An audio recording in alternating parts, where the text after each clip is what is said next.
We are going to start off, Madam Clerk, with the Pledge of Allegiance. How about we have Jerry? Would you like to lead us in the pledge? Yes. Okay. To the flag Of the United States of America, and to the republic for which it stands, one nation, under God, indivisible, with liberty and justice for all. Good job.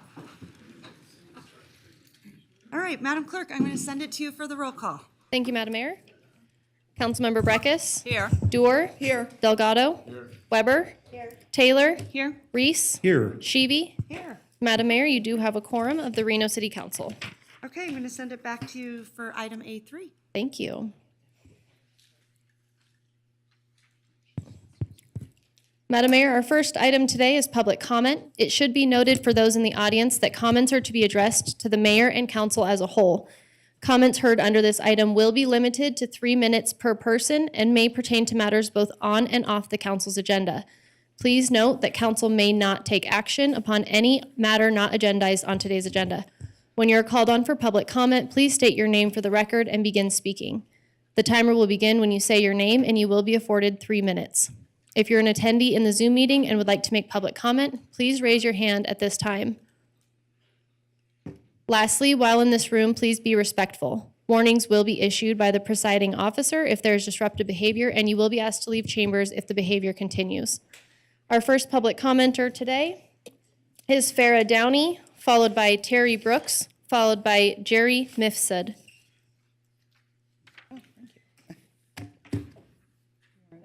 Good morning. Good morning.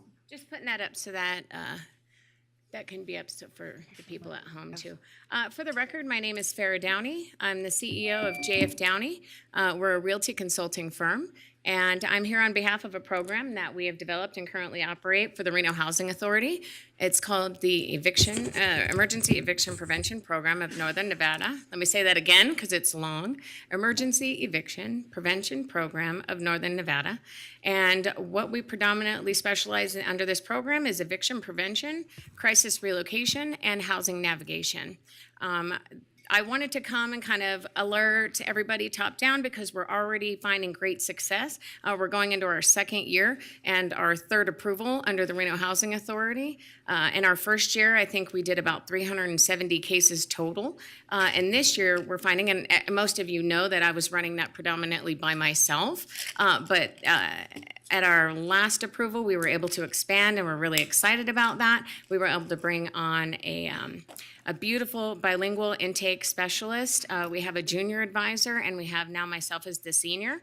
The services that we're putting out there, we're actually on 211 now. So a wide variety of resources out there, and we're getting a lot of new referrals that we haven't seen before. And I just want to say that the City of Reno, we've partnered with the courts. We're a proud, what is it called? A community partner, a provider over at Community Court, so we're really happy about that. And we're seeing our numbers over at EPIN go anywhere from 100 to 150 per month now. So again, we've had about 350, 370 all year. We have about 150 per month, and now exponentially we're growing so much for the community. We're seeing most of our clients are out of Reno. So we're very pleased to be able to keep people in their homes because, as you know, it costs anywhere from about $54,000 to $70,000 for a homeless individual. The government has to pay to house them, and between jail stays and provide services, and it's just way easier to prevent the eviction and to do relocations and provide that supportive services under them rather than see them fall into homelessness. So again, we're really excited about this program. We're seeing it grow. I just got the data back from my intake specialist because we do monthly audits that just on the 12th, we had 12 new referrals a day. I'm not sure if you can see how much that is in the quantity of it, but 12 a day is going to turn out to be about, oh geez, if we had 300, in the first year, and then we're doing 150, and then now that's going to round up to about 300 a month. That's what, about 100 times what we saw last year completely. So I just wanted to come, let everybody know that the services are available to all of Washoe County, and that obviously includes Reno. And the only criteria is that they need to fall under 80% AMI of their area. They have to experience some sort of situation that's going to lead them to homelessness, and they must be a resident of Washoe County. So we pretty much cover a lot of area. That gives us a lot of wiggle room to provide resources to individuals that are experiencing a situation. So as I said with our flyer, eepn.com, EEPPNN.com is where you can find us, and we are looking forward to servicing Reno. Thank you. All right, thank you. Terry Brooks, followed by Jerry Mifsud, followed by Elliot Mallon. Good morning, it's me, Terry Brooks again, and today I'd like to address following politics to education in the case of homelessness. Some politicians have opposed federal funding for schools, while other politicians have supported federal fundings for schools. Some schools are better in rich neighborhoods, while some schools are not so good in poor neighborhoods. Some politicians supported the Head Start program for the poor to get an education, saying it was a key to get out of poverty by receiving a better education. Some supported the Upward Bound program to improve education so that students, even the poor, would benefit from education.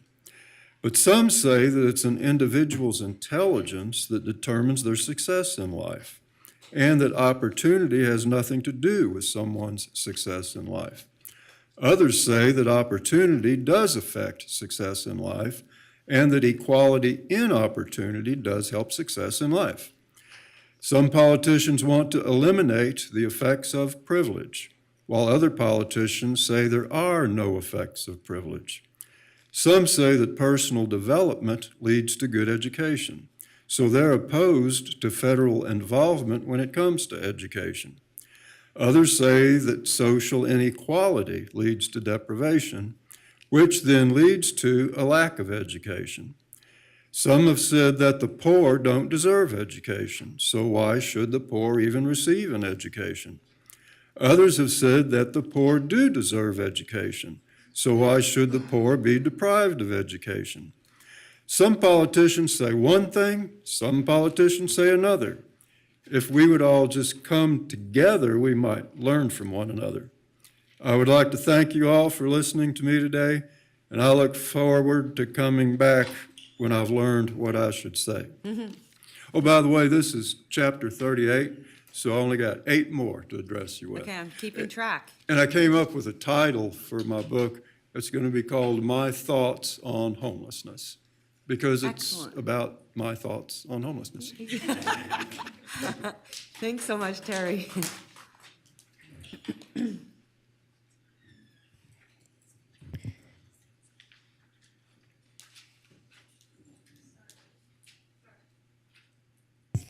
Our next public commenter is Jerry Mifsud, senior activist, followed by Elliot Mallon, followed by Mark Markell.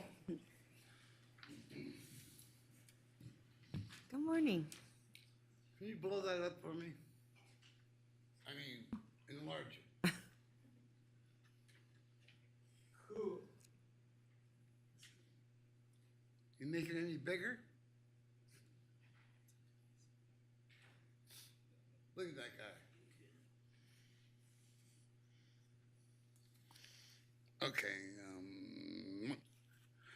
Okay, good morning, Madam Mayor. Thank you have all of your undivided attention. The Catholic school nuns used to tell me that.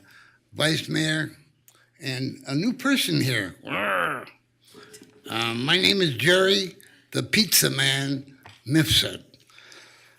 My hobby is being a whistleblower.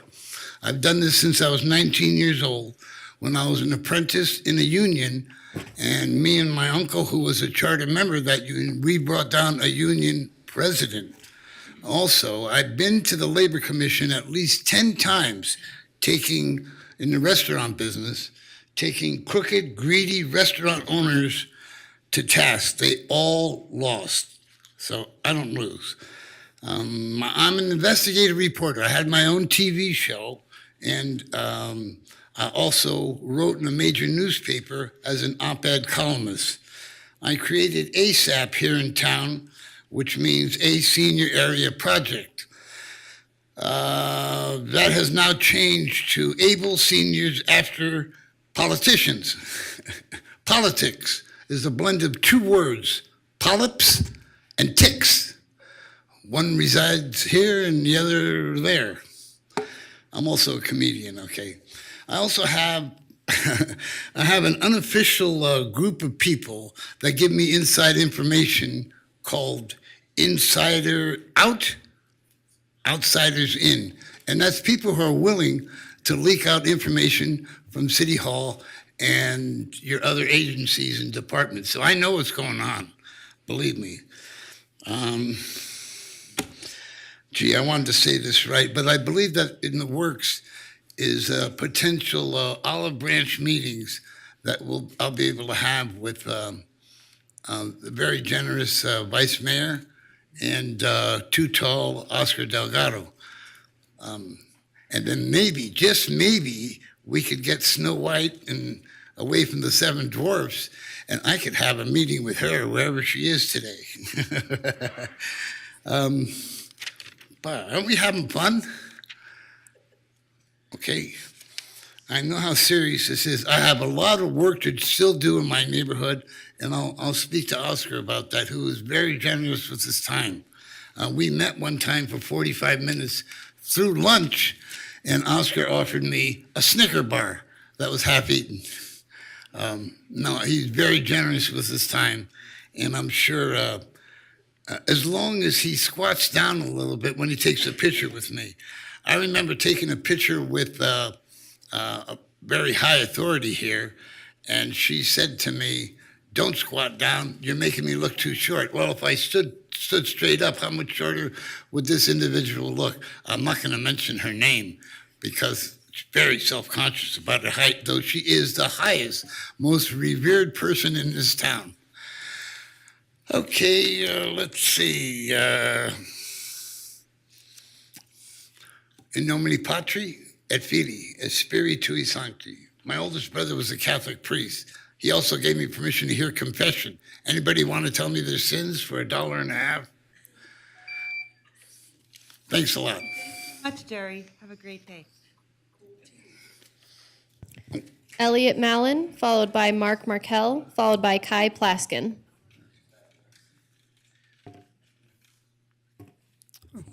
Perfect. Sir, you're almost at the perfect height.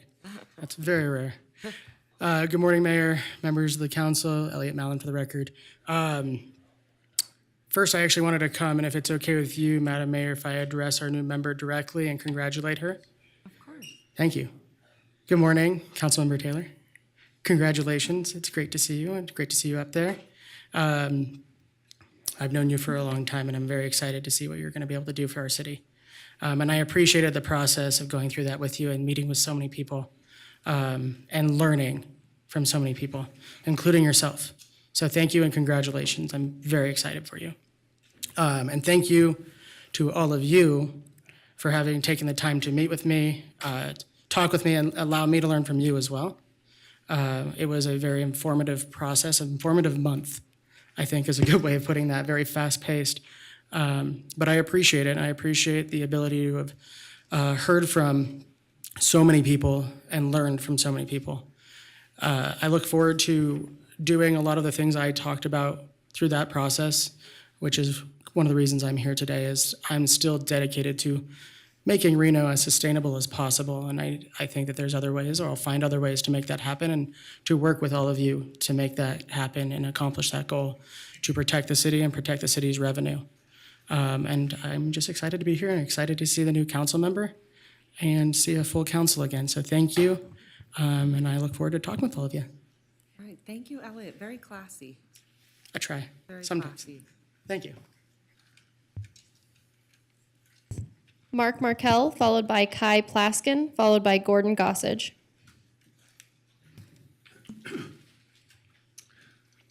Good morning, Madam Mayor and city council members and city manager.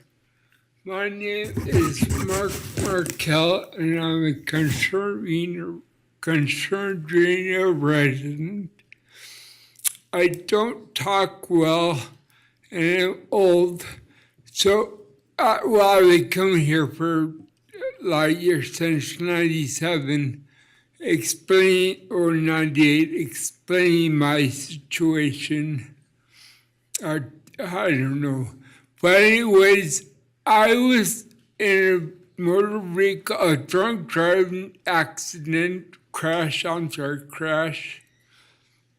back in October 12th of '89 when I was 24, and we were doing 100 miles an hour, and we rolled 8 times, and I was ejected, and the car landed on my head, putting me in a coma for a month, and I was in the hospital for 6.5 months. Anyways, I just don't want you people to take the chance and drive with the drunk driver.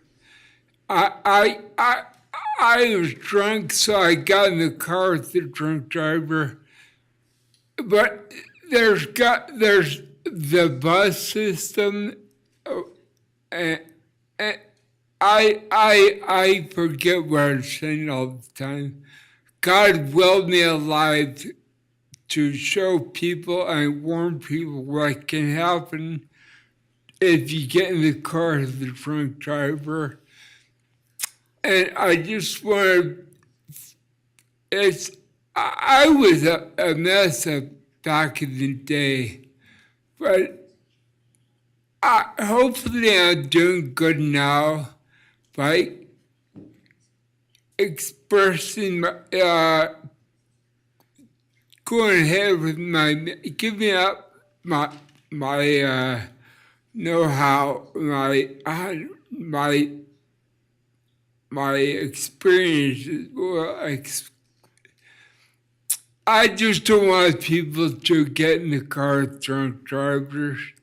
That's a mistake. It ruined my life, and I could go on. You got pretty hair, Mrs. Mayor.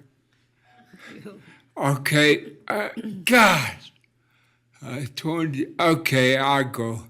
Well, thank you. Don't drive with drunk drivers. Thank you, Mark. Such a good message. Kai Plaskin, followed by Gordon Gossage, followed by Carlos Elizondo. Good morning, Council. Kai Plaskin with the Chucky Meadows Bicycle Alliance. I told my daughters that they were going to come up today, but they don't. One of them is saying, no, Dad. Yeah, I think both of them are feeling that way. Good They're not in morning. school. It's nice to see you two. I can't believe how much you've grown up. Since you last saw them when you were They're taller first than elected. I am. Yeah. They're out of school today. Anybody know why? Smoke, I think. Smoke, yes, exactly. Why is it so smoky? We know why. Climate change. It's hotter and drier, right? So how do we prevent that and keep kids in school? We change our modes of transportation. We ride bikes more. We use the micromodal path that Reno has been so bold and brave to implement. These two children ride on it on a weekly basis. My oldest daughter rode to work not using the micromodal path, and she told me it was super dangerous, and she felt really uncomfortable. And they represent about 30% of Nevada residents. NDOT just came out with some statistics that show that 30% of Nevada residents don't have a driver's license. So we're only catering to about 70% of the population with our roads currently, and we need to change that. Those were statistics that the Truckee Meadows Bicycle Alliance requested. And some of you, Devin Reese and Mayor Hillary Sheevy, you're aware that we've had the League of American Bicyclists and Dutch Cycling Embassy here just in the past month or so to come up with plans for how we can take that model and expand it. My daughters think that micromodal path, the protected path, should be expanded to schools, for instance. I mean, how can we oppose safety for children at schools? We don't want to lose all of the work that we've been doing at the Dutch Cycling Embassy and the Bicycle Friendly America workshop. We'd really like to see that implemented in the regional plan for Washoe County and our transportation plan. So here's our general ask. We would like, the city's already been leading, right, in this effort, and we would like the city to continue that leadership effort with a couple of asks here. Asking city staff to coordinate with regional planners, the RTC, NDOT, to report in a public meeting what was learned at these workshops, because there's a ton there, and we have a map that we can stick right into the regional plan and implement it for the benefit of 30% of all Nevadans and children as well. And then the second ask is to provide a plan, a budget, a timeline for how to implement these life-saving concepts. We have a lot of conflict on our roads. There are people in town right now who've been through this conflict before and avoided it. And we need to learn from them and implement what they're telling us to do, or suggesting that we do. Yes. Thank you very much. Oh, one last thing. There is a public presentation tonight at 6 p.m. at McKinley Arts and Cultural Center. So we hope to see you there. I think we'll have you there potentially. That's fantastic. Councilmember Reese. I was really, really impressed with the work that they've done since they've been here. They've really just dived right in. They really just have done a phenomenal job, I think. I thought we were getting a presentation. No? Are we going? Well, we're going to get something back from the Dutch Cycling Embassy that is a report on everything that everyone has provided. And I believe Carrie has been there. I guess we'll get one? Yes. Okay. Carrie Koski, Director of Public Works, your city engineer. Yes, what we decided here is we'd go ahead and we'd get all of the information back from the Dutch Cycling Group, and then we would bring that back to the city council at a later time to make sure that we've got everything fully baked and we've got the mapping correctly. It's been really a great 3 days here, but we just need a little bit more time to do that. Okay. All right. I was just really impressed, and Carrie, thank you so much for being there. NDOT was there, RTC was there, a whole bunch of different stakeholders, Bike Washoe. You guys, phenomenal work. I love the car-free school zones. I think some are just really easy to implement that we can do relatively quickly. So, and then to your point, the dedicated bike lanes for schools. We should probably do a pilot like ASAP and think about which school might be the best location for that. Yeah. I love it. It's Alara fantastic. would choose Reno High School. Yes. Okay, you want to go Reno? Okay. All right. All right, sounds good. Thank you so much. Thank you. We look forward to tonight. Thank you. Gordon Gossage, followed by Carlos Elizondo, followed by Naomi Dor. Hi, this is Gordon Gossage with Regenesis Reno, and I just wanted to use this opportunity to welcome Councilmember Taylor to this organization. It is a very good thing that we have 7 members. Certainly makes it easier to have 4 to 3 votes. And I would like to also mention that I am a Democrat, but that I really welcome people from your party to be involved in our government.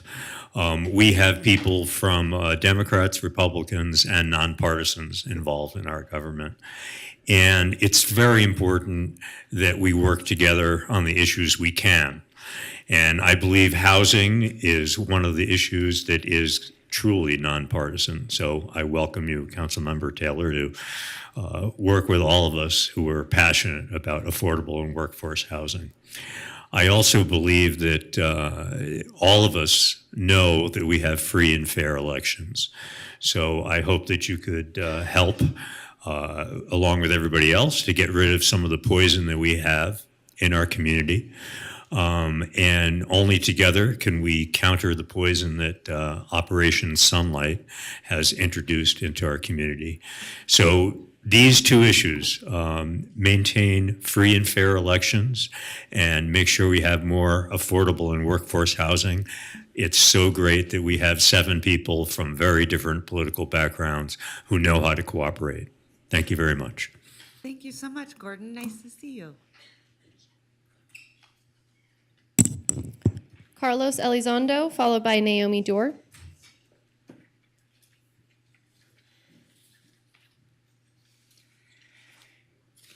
Good morning. My name is Carlos Elizondo. Overall, all the prices, are increasing. Every time I go to the grocery store, all I heard from for people is every time I come to the store, and I see higher prices. Something is going on there. They're constantly raising prices. And I was at the Susie Boutique at their new location a week ago from today, and 1155 West 4th Street, space 106. And I didn't say, I suggest you keep the eye on them because I didn't say anything.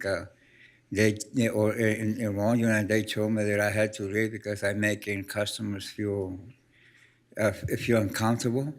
And their previous location, I was in the news several times, a few times, that they were unwanted by the surrounding neighborhood.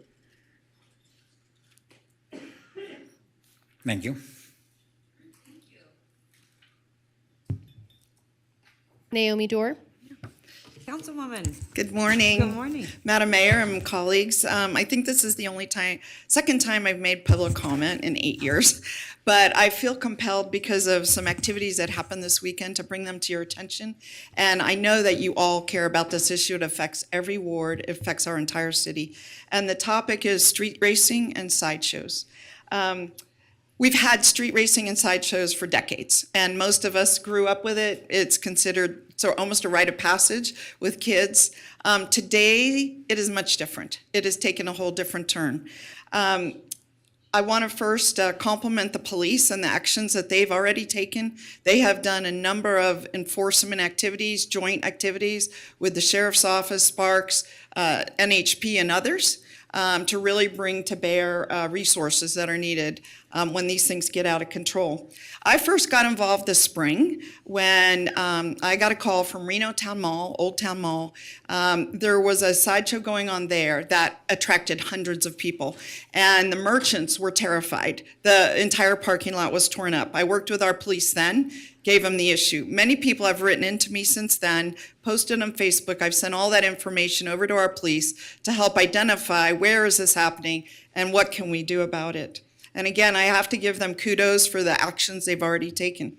The problem is I now see it in Reno Town Mall, the Target, McCarran, Trademark down in South Reno, the Veterans Roundabout, the Maverick down there. And now this weekend in the middle of Veterans Parkway, right at a residential street, Cezina, right at Curdy Ranch.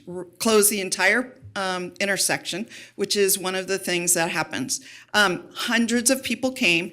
Prom was getting out from Damani Ranch High School. Other things were going on. They shut down the streets entirely. Numerous people called our police officers who did respond. And I'm here to report that several people were arrested and several people were cited, and there's an ongoing investigation. And again, kudos to them.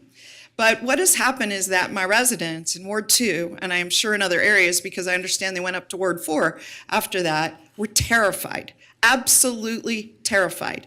They were taking video from the second stories of their houses. They were calling 911, not just the non-emergency number, the emergency number. I'm going to show the video that was posted to me, which I sent to our staff, because I think that is just one more thing. It's an attention-getting, obviously, but in the back of a white truck that was doing about 25 donuts was a person hanging on for dear life that could have easily gotten thrown out. And in fact, we've already seen cars that are escaping spectators from this issue, and they have gotten into accidents right on RR.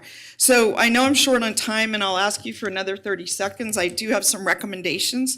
I've consulted with our senior leadership in RPD, our manager, our city attorney, our police attorney, Brian Sudi, and of course my residents. I've received about 50 texts, social media, and emails in just the last 3 days. So I felt compelled to bring this to your attention. So what I'd like to recommend, and if I may, Madam Mayor, for another 30 seconds, I'd like to recommend that we bring this back as an agenda item and get an update. I know the city's doing important actions. It would be good for the whole council to hear about them, not just me. I think we need to step up police patrolling and whatever that looks like, if it's additional resources. One possibility is towing of the vehicles while investigations are underway. I'm not recommending car crushing, but I do think impoundment would be a deterrent. Physical changes to our roads. Some of my residents have written in about bot stots and other kind of things that can be used in parking lots that would restrict the activity. We have some city ordinances that should be looked at, but I want to draw your attention to two things. One is state law. As of January 1st, all traffic offenses will become civil offenses, no longer misdemeanors. Whether you have a tail light out or you are engaged in this reckless endangerment, it's all a civil infraction. I think that we should be talking about directing our policy folks to work with the legislature to make sure that is what they intended when they down-regulated civil traffic infractions. And most importantly, I would recommend implementation of a raid team similar to the one they use in Las Vegas. It's a special unit like we have for drugs, sex trafficking, and other things. I think it would make it a lot easier to respond and deal with the spectators, license plate readers. I've gotten all kind of recommendations. So I'm going to send these to you. I didn't want to send them to you without any warning. And I'd just love to hear a current update from our police chief about what they're doing, and then later a workshop. Have you not spoken to Chief Soto? I have, of course, and Ollie Miller, we had an in-depth conversation. You talked about this last week. We've kind of been following this, and I want to make sure you're up to date. I'm pretty up to date. Well, it doesn't seem like you're getting all the information in the sense of what PD is doing, because they have really put together a comprehensive plan. Well, I am complimenting them for what they're doing. I'm pretty up to date. I just think that it's not enough for me to be up to date. A lot of our residents, I think, need to know what we're doing too. I am up to date, and I've shared it with them. I've called them. I've spent hours on the phone with them. I responded to them. This is coming to an upcoming agenda too. Okay, that part I didn't know. If it's already coming to okay, thank you. But I'm just here on behalf of so many people that have contacted me in the last 5 days. So I appreciate your time. Thank you. Thank you. All right, Madam Mayor, and so with that, we have no additional live public comment. No attendees in the Zoom meeting have raised their hand. For the record, I'd like to note that we did receive 10 comments which were general in nature or not directly associated with an agenda item prior to 4 p.m. yesterday, September 13th. These were received as written correspondence via our Reno.gov online public comment form or by email to our office. And copies of these comments have been distributed to the Reno City Council and available on the public portal, Reno.gov. They were 10 correspondence items of various concerns. Additionally, we will transition to voicemails now, of which we have 6.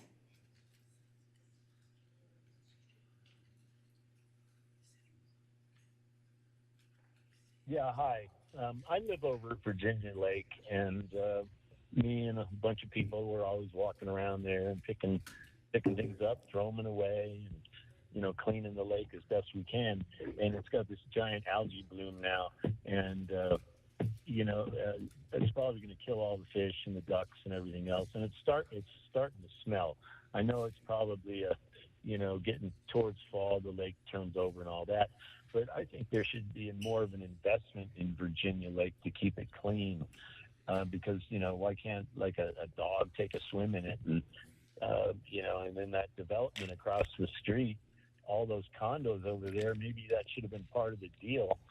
Is we'll let you build all these, but you got to invest some money in Virginia Lake, because all those people are going to be coming over when that thing's full and using the lake too, and it's getting thrashed. I mean, the homeless issue they leave their garbage everywhere. They poop and piss. Some guy said he saw this homeless woman taking a dump in the lake, which, like using it for a toilet. And it's just sad because it's such a nice spot in such a nice area, and the density of the population in this area is huge. So it would be really nice if there was, instead of, keep maintaining all those parks on the river downtown, but this should have priority just like they do. And that's my opinion, and it'd be nice to see it happen. Clean up the water, dredge it out, make it deeper, have the Chucky River flow in, and then it flows out, kind of comes in and out, so it keeps circulating for the ducks and the fish and the birds and all that. That's all I got to say, and have a nice day.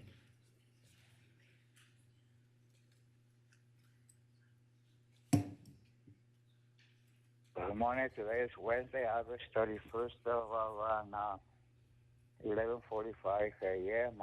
About the reason I was calling is about about if you know talk about moving the homeless away from downtown, because Las Vegas is a lot of bigger city than Reno, and don't have this problem. They have keep good track of that, control of that. The mass forestry station, the Pacific Park residents, it stays daily and daily. They stretch out that was pitch black, no soap, no toilet paper. And you never thought about all that virus still going on, the thing going on, the disease of those viruses. You think it could be one of the main reasons, because there's people that come across all over the country, they just go by, stay for a few days till they get on their feet and they keep going, so on and on. People from all over the country, they just keep crossing, and or people from all over the world, and I said, just going. And I just try to think about, those diseases, viruses, they've been going on, they're going on, they could be one of the main reasons. Just a better impression, better environment, and better impression from the tourist, area, keep them away from the tourist area.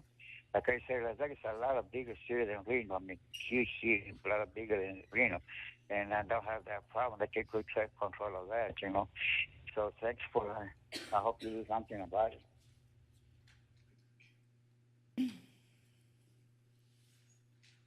Hello. I just was at the transfer station needing to get rid of a queen-size mattress, and they told me that their base rate is $41. $41 to get rid of a mattress. You guys are looking at the wrong problems. You wander around, you wonder why there's trash everywhere. Oh, that's because there's people walking around with bags everywhere. Y'all are looking at the wrong problems. Have a great day.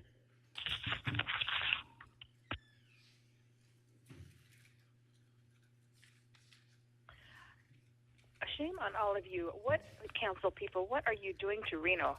Cities preserve historical buildings, but not Reno. Strip it of its history and charm and put up something modern and ugly. Save the Sinai House, please, and the DeSalvo House. People care more about historical buildings than they do about an art museum. Years ago, my parents said, Reno has the worst city fathers. It still holds true. Please save these houses and keep Reno charming. Don't let it go. Thank you. Bye-bye.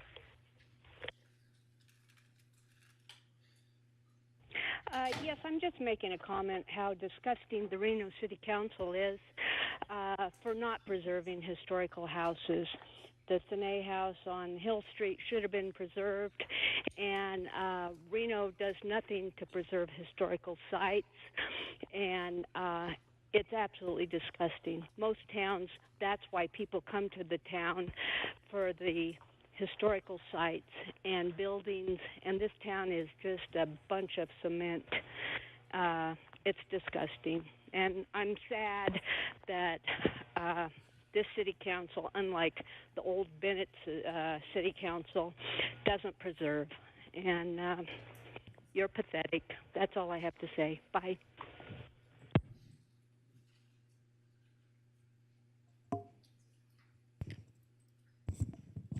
All right, Mr. Vice Mayor, that is the end of public comment. So we are moving into item A4, approval of the agenda. Okay, let's go to the city manager. Mr. Manager, are there any changes to the agenda? Thank you very much, Vice Mayor Reese. Yes, I do need to pull item B1, Bravo 1 from the consent agenda. That needs a little bit more work before we bring it back to you. Okay, thank you so much. Now I'll go to my colleagues for any items. Changes. Oh, I'm sorry. Councilmember Delgado's right. You've moved to approve. Can I get a second? Okay, I have a motion and a second. All in favor, please signify by saying aye. Aye. Any opposed? Motion carries unanimously. Well, Mr. Vice Mayor, I'm sorry, were we supposed to pull our items? Not yet. I was ahead of the game. The Okay. consent agenda is item B. So we're still on the There you A go. items. So now A5, and I'll turn it back over to Madam Mayor. A5 for approval of minutes. Okay, thank you so much. At this time, I'm actually going to send it to City Manager to talk about updating the agenda. Done. Oh, you already did it? Perfect. Okay, great. Madam Clerk.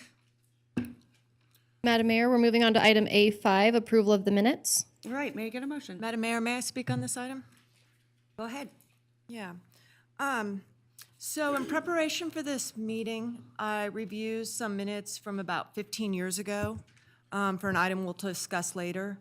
And those minutes were very detailed about the substantive nature of comments both by members of the public and by members of this body and by staff, detailing what is said and the substance of those. I've reviewed Nevada Revised Statute about the content of minutes. And when I review these minutes, for example, on items that the council members pool, I don't see questions. I don't see from members who pool items what the substance of their issues are. And for example, there's one item pulled B8 through 12. Item B8 was pulled by Councilmember Reckes for discussion. Norma Santoyo presented the staff report and answered questions from Councilmember Reckes. There's no reference to what my questions were. And that happens to the public, and that happens to members of the body, in strong contrast to how minutes were done previously. And I was on this body when we changed and made these minutes less detailed. And the statement by staff at that time, who's no longer here, but it was multiple staff people, was we'll always have the video. Well, with this most recent update, the video is not as easily connected and found to these minutes. I have a meeting tomorrow with the clerk to train myself on where they can be found, because I understand they can be found. I've done it, a search myself, I can't find them. I think we have a real problem. And with these minutes, in general, I think that maybe that answer years ago that, well, we've always had the videos, probably is not even meeting what the Nevada Revised Statute says, which is the substance of the memo. And so if I don't see minutes start to go back to a more detailed nature or a brief on this that's public for everyone to understand how we're doing minutes, I will be at every time I speak, because you have to say it, for the record, or I will say, I'd like to repeat council members' talks for the record, because I want a history of what goes on at this meeting. And from what I see, 2 decades worth of video were probably erased. And then we had about a decade of very annotated minutes that I don't think even comply with the NRS. I'm not an attorney, but I know as a user of a legislative history, I'm not seeing what I would hope I could see and members of the public could see. So I want to bring that up right now. I'll vote to support these, but for this meeting and for others, I'm going to ask for on the record, and I hope that we will start to have better minutes, and I hope also that that link can be restored, because when I did the training and was considering approval of that contract to do our new system, I was told that we would have the archives. Thank you. All right, thank you so much. And I would just ask our city attorney, will you please meet with Councilwoman Reckes? Thank you so much. And actually, as a point of clarity, Madam Clerk, the videos have not been erased, right? They've been moved to a different location as we convert from one system to another. So thank you for the question. We actually were able to restore the same amount that we had on the portal previously. So any records that were previously available are now back on the meeting portal and are still accessible. We do also have the links available on YouTube, and additionally, the things that are prior to 2012, yes, are accessible on our website through reno.gov on a separate page. Thank you. Well, like I said, I'll be doing a training tomorrow. I've already done my own, which, a member of the public would do. And if they are so disconnected in the interface, then we've taken a step backward. in terms of providing a history of what goes on at this body. And I don't think anyone wants that. If anything, with technology and the investments we're making, there should be greater ease of interface to a historic record. But at minimum, I think that we need the written minutes that we adopt to comply with the Nevada Revised Statute. And I see when I ask a question and, a staff answers the questions and there's no reference to what the nature of those questions are, I see noncompliance in my view. Thank you. All right, thank you, Councilwoman Breckus. Move to approve item A5. Blockchain. All right, people, blockchain. All right, I have a motion. I have a second. Madam Mayor, Go right Councilwoman ahead. Taylor, I will not be voting on the minutes. Thank you so much. I have a motion and a second. All those in favor say aye. Aye. All those opposed, motion carries. All right. Madam Clerk, we're going to head into consent agenda. I am going to start with Councilwoman Weber. Would you like to pull anything off consent agenda? All right, thank you so much. Councilwoman Dewar. Yeah, with all respect to Councilmember Weber and Taylor, I'd like to pull B17. We got a fair amount of correspondence on it, and I'd just like to get an update from our staff. And then B23 and B25. Okay, thank you so much. Councilman Reese. Nothing, Madam Mayor, but I will note that B1 was pulled by the manager's office. So B1 is to be pulled, eliminated from today's discussion. Councilman Delgado. B12 and B18.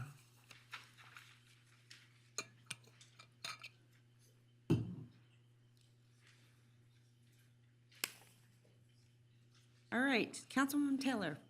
Thank you, Madam Mayor. B19, please. Councilwoman Breckus. Yeah, Madam Mayor, and pardon if others have already pulled what I've asked for. B10, B13. Was B18 pulled? Yes. Okay. I think that's it. Thank you.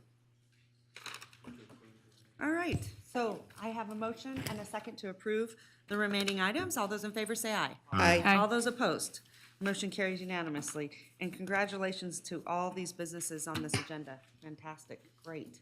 Love seeing these small businesses get approved. Madam Mayor, we do have public comment on this item. Okay, go ahead. Our first public comment is Megan O'Farrell.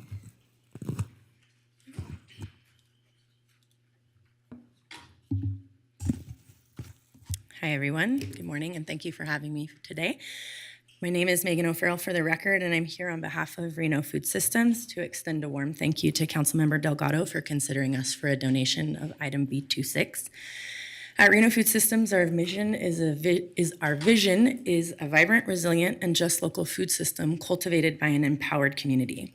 We believe that access to nutritious, healthy food is a basic human right, and we strive to build food equity and access for all. According to Feeding America's 2020 Map the Meal Gap data, Washoe County had approximately 52,000 folks experiencing food insecurity, and 15,000 of those people were children under the age of 18. We have the tools and resources to do better, and we must. Due to the ongoing effects of the global pandemic and its constraints on resources and services, we can only infer that those numbers have grown for our area. This is a serious community problem, and it will take our whole community to develop solutions to uplift our most vulnerable neighbors into a place of food safety. We must all step up to this challenge and ensure that every person in our community has the basic resources they need to thrive. So thank you again, Councilmember Delgado, for stepping up for this opportunity. We're grateful to be able to show up for our community through this important food justice work, and we know we cannot stop here. We look forward to building more partnerships and collaborations, such as the Food for All program that we presented to City Manager Thornley last fall, to ensure that food insecurity becomes a thing of the past. We will hope that you will join us in this work. Thank you so much. Thank you. Madam Mayor. Yes, go ahead. Yeah, thank you. Thank you, Megan, for all your hard work and everyone associated with Reno Food Systems. They do amazing work. At times, if you go through some of my ward, they do a tremendous amount of work providing healthy food and healthy options. One of them, Madam Mayor, is on Silverado. If you guys are still going there to the Reno Housing Authority, to the senior, not anymore. Not anymore. It was Okay. challenging for them to continue to do. So we've Okay. established future partners now presently, which I can list. Yeah, they find those food deserts. They go and give fresh produce options. And as we know, if you don't have a straight, healthy diet, it'll just adds on and overlaps in terms of overall chronic issues associated with kids from early on to short seniors. So thank you for the amount of work. I'm happy to support. Keep up the great work. And I would just ask Councilman Delgado, since we're on RHA, to put it on a future agenda. Yeah, I mean, partnerships are absolutely. Thank you, Madam Mayor. Okay, good. Thank you so much. Megan, can I also ask that you get together with my liaison, my staff, so we can coordinate a time for me to come and learn more about the programming? I follow what you do on social media. It's very impressive, but I have not been to any of the harvest or any of the work days, so I would like to do that. So Mr. Chacon is here, I think, or no, Amy will meet with you outside just to find a date. Thank you so much. All right, Madam Mayor, we have one voicemail. All right, thank you.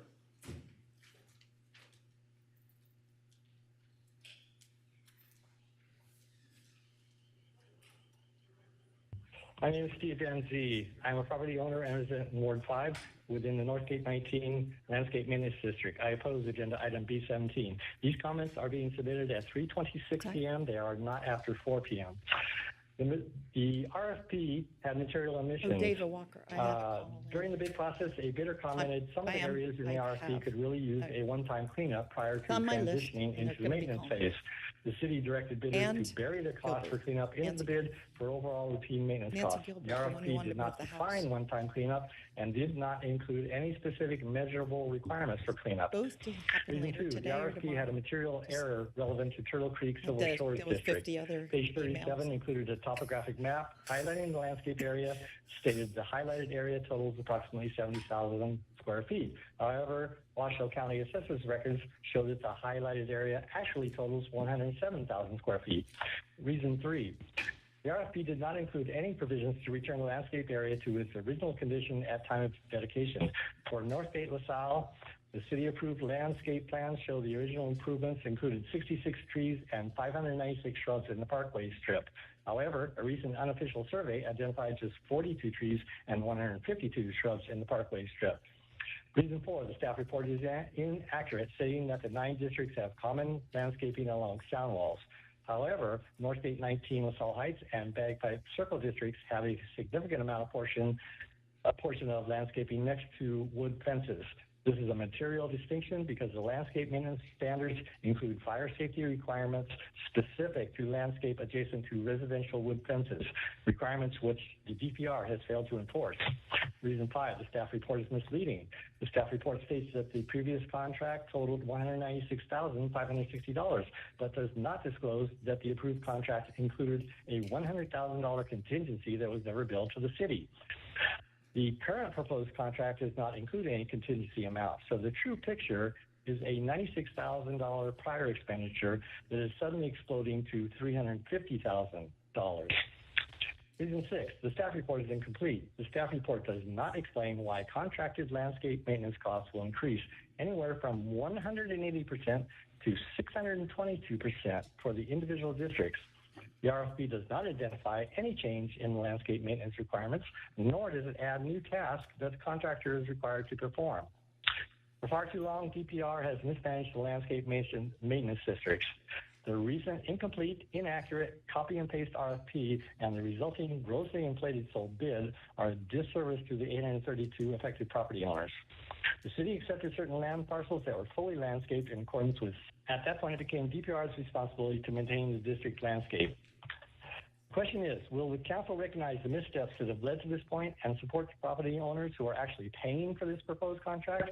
Will the council reject this proposed?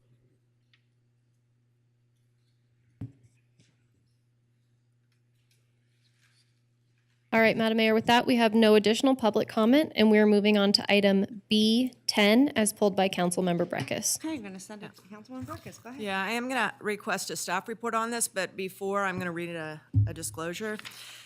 In the interest of full transparency on item B10, I am disclosing the fact that my husband, Armando Ornelas, is the Community Services Director for the City of Sparks. Item B10 is a proposed professional services agreement between the cities of Reno, Sparks, and Corallo Engineers Incorporated related to the evaluation and pre-design of improvements to the Truckee Meadows water reclamation facility. The agreement cost is $1,246,768. Based on the city's joint ownership of the facility, an existing cost-share agreement, Reno will pay $855,656, and Sparks will pay the remainder of the contract's total cost. On this matter, I've sought guidance from the city attorney's office here because Reno and Sparks have an existing cost-share arrangement, and the parties share the same public, regional wastewater treatment goals and objectives. My commitment in a private capacity to the interests of my spouse as an employee of the city of Sparks would not clearly and materially affect the independence of a judgment of a reasonable person in my position to warrant abstention under NRS 281A 420 sub 3. C in the matter of the commission opinion 12-15A from 2012. A public officer has a responsibility to represent constituents and vote on matters of public importance unless a clear conflict outweighs that duty. Madam Clerk, please accept this disclosure and lodge it on the record for this meeting and subsequent meetings pertaining to this agenda item. Thank you. Here you guys go. Anna, thank you. Would you like me to do this presentation? Yeah, I would. I have questions about this. Okay.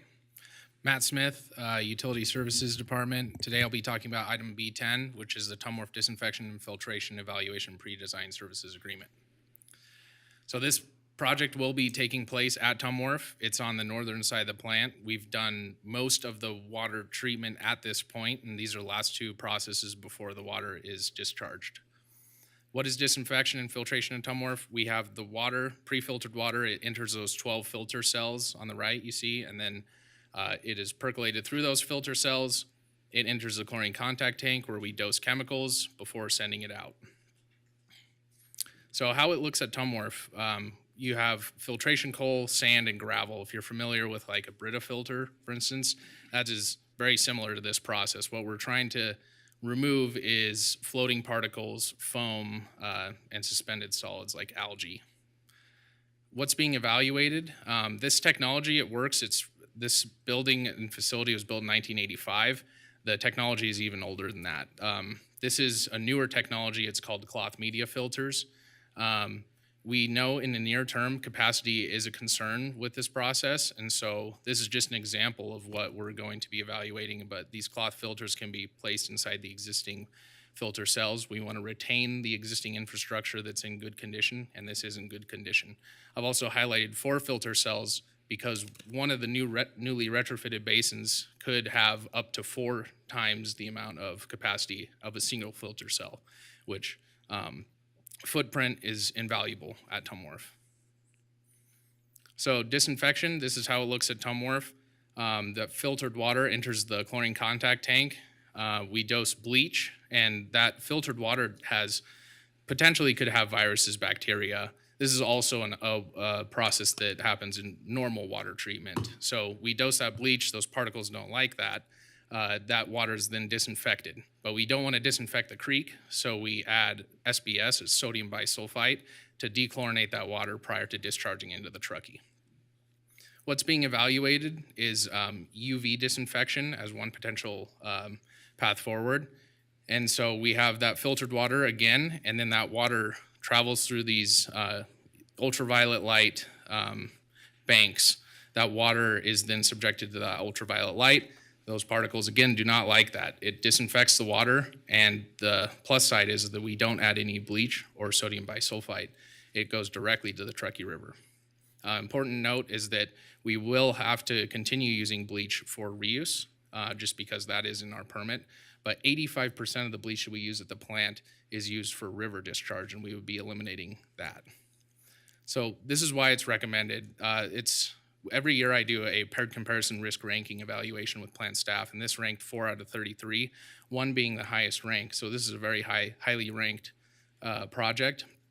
Capacity, as I discussed, in the near term, it is a concern for filtration at 32.6 million gallons per day.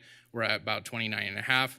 Additionally, every chemical that we put into the water accumulates as total dissolved solids. So we would need to have alternative disinfection at 37 million gallons per day.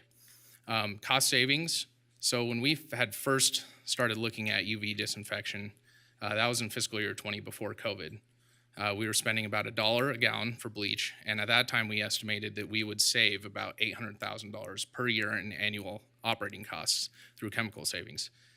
COVID did a lot of bad things, especially for this the cost of chemicals. We're looking at $2.64 a gallon this year, a substantial increase in operating costs, and potential if we were to implement UV at like tomorrow, we would be saving an additional $2 million per year in operating costs.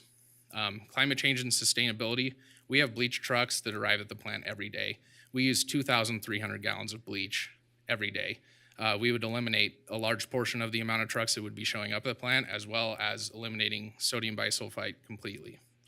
Safety, every time that we have the opportunity to get rid of chemicals at the plants, it makes this plant more safe for our plant staff.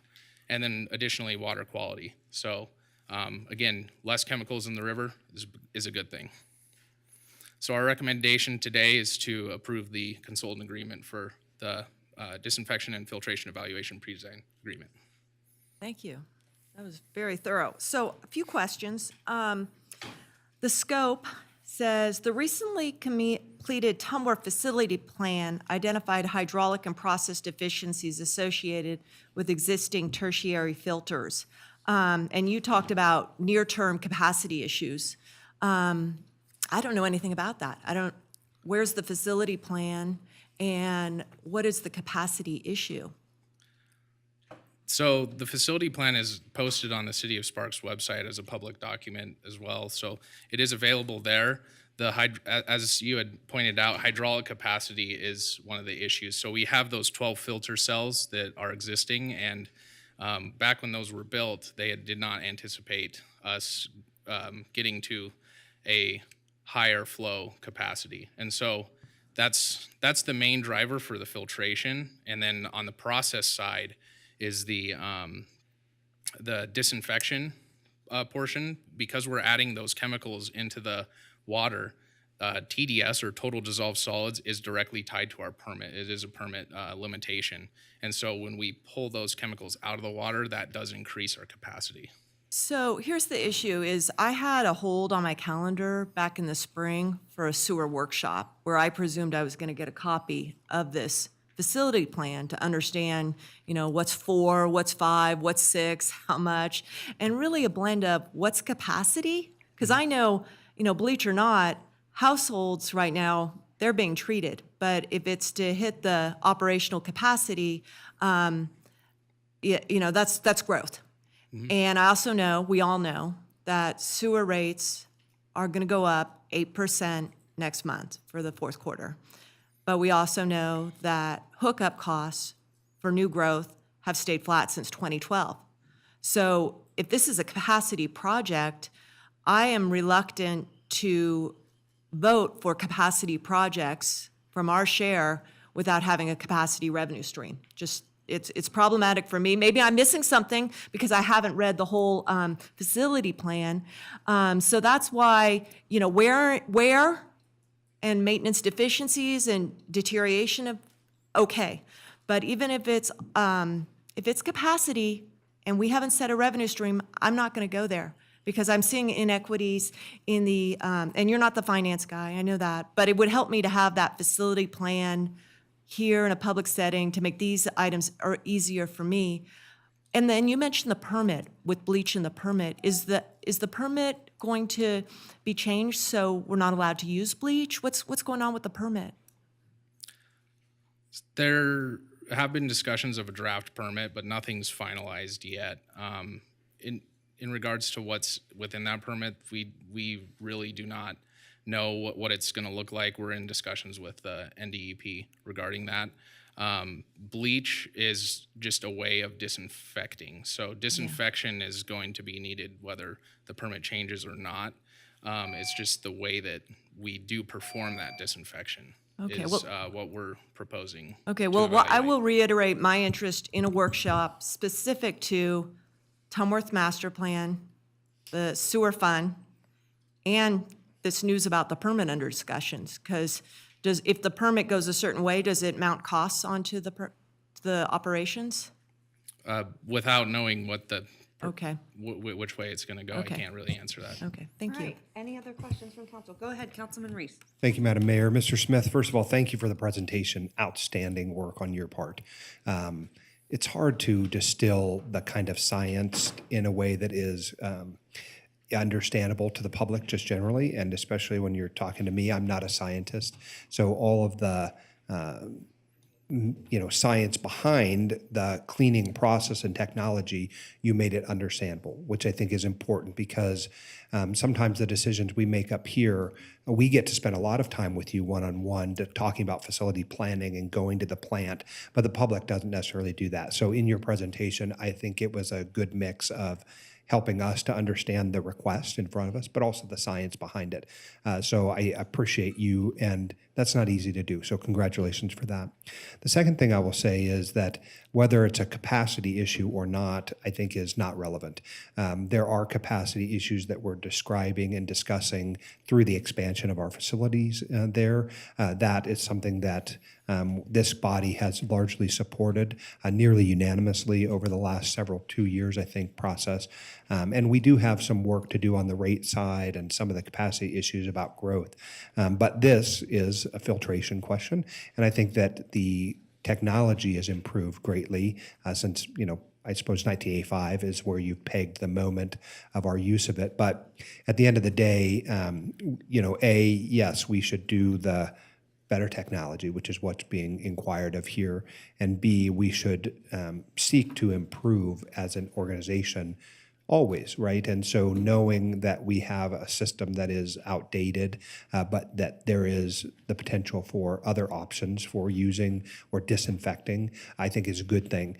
So I'm happy to support it. I think it's a no-brainer, and we'll look forward to understanding what comes out of the kind of the analysis that these experts will come back to. Because my guess is even today, they're developing newer technologies, right? They're always developing newer technologies, but appreciate the work that has gotten us to this point and will be supportive. All right, any other questions from council members? Seeing that there are none, Councilman Breckus, any more? Yeah, I won't be supporting this. This is $1.2 million for design to improvements under a master plan that has not come before this body to know the incredible scope of what we're looking at Tom Wharf. They just filter in addition to the plan expansion where we've taken $65 million of loan up in the North Valleys when we've maintained connection fees flat for over a decade for all the growth that's come in. And when the calls start coming in October for people's sewer rates going up 8%, and the calls will come in, at least they come in from Ward 1 to me, and then, a lot of our tenants have it passed on to their housing costs. I just cannot go there. I cannot go there because I don't think that the revenues are being equitably distributed, and so I won't be supporting a design for this project. Thank you. Move to approve staff recommendations. All right, I have a motion. I have a second. Second. I have a second. All those in favor say aye. Aye. All those opposed? Opposed. Motion carries. Yes. Thank you. I can't tell you how impressed I am. Tom Wharf in particular is a particularly technical and difficult process to understand, and you do an excellent job of explaining it. Thank you for the effort you put into these. Yep. Thank you. All right. Madam Mayor, we're moving on to item B12 as pulled by Councilmember Delgado. Okay, go right ahead, Councilman. Thank you, Madam Mayor. Just more than anything, just want to highlight to the community this has been under discussion for several years now. We had an opportunity to support through Cdbg funds to provide additional security at Taglia Park. Thank you to the Cdbg subcommittee for supporting this. There'll be 3 gates installed, as we know, at Taglia Park. We've had some camping overnight at these few different parking lot areas, so to allow for security in the evenings, especially as kids are going to school. This park has so many families from cradle to our seniors, and so I just wanted to thank you and kind of more than anything highlight to the community that these are coming here in the near term. So with that being said, no need for a presentation. I just move to approve. I have a motion. I have a second. All those in favor say aye. Aye. All those opposed? Motion carries. All right, Madam Clerk, I believe we're going to go to Councilman Breckus. Item B13. Thank you. Yeah, this is for a master plan in Wingfield and Barbara Bennett Parks. And it's timely, and I've been, looking forward to this, and I appreciate staff bringing it forward because the Arlington Bridge is going to be redone. I just want to ask about the decision to contract directly with this company, Stantec. Does Parks have a rotational consulting list like Public Works does for sole source? Do you have a list? I know Public Works goes out and... Sure. For the record, Jamie Schroeder, Director of Parks and Recreation. We use the same list. Oh, you use the same list. Okay. So I think in my briefing, I was told that you went with Stantec because they're also the consultant on the bridge design. Now, I wanna understand why you think there's an advantage to that. To me, sometimes you want division among consultants because, if they're on contract to RTC and those RTC design, say the slope or toe of the bridge is different than, our interest for saving, a plaque or a bench, who are they serving? Who are they representing? So, but you all found efficiency in that, and I want to understand that because it's sole source. And then also, what's the timing? Will the bridge design be done, and so then they've closed up their work with RTC, and then they can move on to ours? Do you want to speak to? Sure. Again, for the record, Jamie Schroeder, Director of Parks and Recreation. So we spoke with the consultant to ensure that there was no conflict. Stantec specializes in those road projects as well as doing park master plans. And so reiterating that this is the most efficient use of the dollars. Parks often has to ensure that we maximize the funding that we get. We have seen an increased amount of funding from this body, so we greatly appreciate that. And then as far as the timing goes with the Arlington Bridge project, the consultant has that capacity to be able to ensure that the master plan will be completed prior to the start of the construction of those bridges, which gives us that opportunity, should there be some improvements we can make while the water is being diverted. It would allow us to be able to do that without having to go through a very rigorous permitting process. And so by doing this, bringing it forward now, it really just capitalizes on a project that's being done, and we can sort of ride those coattails if we have that opportunity. Okay, so you believe there's financial efficiencies, that they'll have the base maps and familiarity and not any issues, coming in of competing interests between the two agencies. Okay, I can accept that. I just wanted to air it because my preference would, maybe be to have a different set of eyes on it on our behalf. The other thing, when we spoke, you mentioned the time. That's another reason why, obviously, time is money. Correct. Stantec believes that they'll be able to get this master plan done in approximately 10 months, and that will include stakeholder meetings with the area residents, Whitewater Park users, special event promoters. So we're going to make sure that it's very inclusive. Okay, great, thank you. All right, Councilman Breckus, go ahead. Oh, go ahead. Oh, thank you. Go ahead, Councilman Stewart. I'm sorry, we are back to our bottles. So I just wanted to ask, actually, either one of you. So I served for about 6 years on the Art Town Board, and one of their biggest issues in Wingfield was the sound system. Their second biggest issue at Wingfield was the dressing area, call it the green room, call it the whatever, the get-ready room, so that acts can come on and off. It was set up in such a way that there's just a really tiny space for maintenance equipment, and that was, to my knowledge, emptied out, and it became sort of the dressing room. What I would love to see in this master plan, I just wanted to mention while we're talking about it, is both of those issues addressed if possible. I know a third issue was that even when I was on our town board, we talked about, I guess you could call it security. There is a brick wall, visibility issues, how to sort of contain the park, sort of similar to Mr. Delgado's point about Taglia Park, in terms of being able to control access at certain times. Maybe not all the time, but at certain times. So I just want to make sure that security, dressing room space, and most particularly the sound system is identified and addressed during this master plan, if possible. I am not as knowledgeable about Barbara Bennett Park, and I'm sure others would have recommendations on that, but there you go. Thank you for those comments, Councilmember Dewar. For the record, Karina Mercier, Management Analyst for Parks and Recreation. The master plan scope does include potential upgrades or even replacement of the amphitheater and surrounding areas. I have a brief presentation Sure. if you would like Yeah, me I to didn't go into pull the the scope item, a bit but deeper. sure, I'd love Okay. to see it, but I don't know about everyone else. Okay. Why don't you take that for a yes? All right. So as mentioned, this is a professional services agreement in the amount of $139,100. Funds have been identified in our capital project fund, and this master plan will seek to address potential upgrades or even replacement of the amphitheater, whitewater park assessment and recommendations, upgrades to lighting, furnishing, play components, upgrades to sport courts and other site amenities, recommendations for pathway relocation, as well as recommendations for turf rehabilitation and irrigation. I'd like to give some brief context, as Councilmember Breckus already mentioned, about why we are working on this project now. And the answer is we'd like to complete these master plans in conjunction with the Arlington Avenue Bridge project that the RTC is working on. The City of Reno and the RTC are planning the rehabilitation and potential replacement of the two Arlington Avenue bridges at the Truckee River.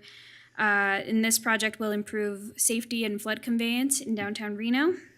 So the estimated construction timeline for this project extends between 2025 and 2026, during which time Wingfield and Whitewater Park will be closed for public access to mitigate risks associated with public safety. And Stantec is working with the RTC on this project and has existing knowledge of the area and its needs. So with that, this is the recommended motion, and I'm happy to answer any more questions you might have. All right, go ahead, Councilman Reese. Thank you, Madam Mayor. Ms. Mercier, thank you for the presentation. I think it's very important that the public understands what we're about to go do. What I want to just say is Stantec is an outstanding community partner. They have done incredible work over the years in this community. So I am certainly happy with the choice, although I don't get to make the list or anything like that. I still think you've chosen a great partner. So I just want to say thank you to your team for evaluating the folks that could be involved and making the decision as you have. I think it'll be a great community partner. So thank you to them for engaging with our city in this way. So thank you. Thank you. Yeah, just real quick, you mentioned the amphitheater in your presentation. I didn't hear anything about sound. Is that implied? I believe the sound Because system- you listed all these things like lighting and Yes. this and that, but I didn't see anything about sound. And that has been, they haven't complained to me about lighting. Even they're fine with the amphitheater, but the sound has been a really sore issue. And I wanted to make sure it was included in the scope so that Stantec doesn't say, well, that wasn't one of the things we're supposed to look at. Okay, so okay. And I'm just thrilled you're doing this, though. Thank you. And also your point about while the river is dry, fixing the Whitewater Park, I should have commented on that earlier. This is the time. I mean, getting the water moved from one side of the river to the other is a huge undertaking. We saw that with Virginia Street Bridge and other improvements.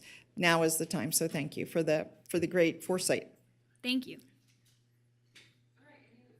No, I'll make a motion, and also in making the motion, request that my comments, Ms. Dewar's, and the presentation by staff be included in the record, as I did for the previous item on B10. Thank you. All right, thank you. I have a motion from Councilwoman Breckus, a second from Councilwoman Weber. All those in favor say aye. Aye. All those opposed? Motion carries. Congratulations, Karina. Thank you. It's so nice to see you at the podium. It's nice to see you too. I love it. All right, good job. All right, Madam Mayor, we're moving on to item B17, as pulled by Councilmember Dewar. I just wanted to pull this item because we got quite a few letters and we heard even some comment about the increase in cost for the maintenance. And there were two concerns, it seemed like to me, and I hope you could address these in a presentation. One of the concerns seemed to be, well, the increase in cost and the fact that there was only one bidder. So I know costs have increased, obviously, but these seem to be maybe tripling. And it seemed to be implied that we were including cleanups big cleanups that need to be done before maintenance even begins. So if you could address that.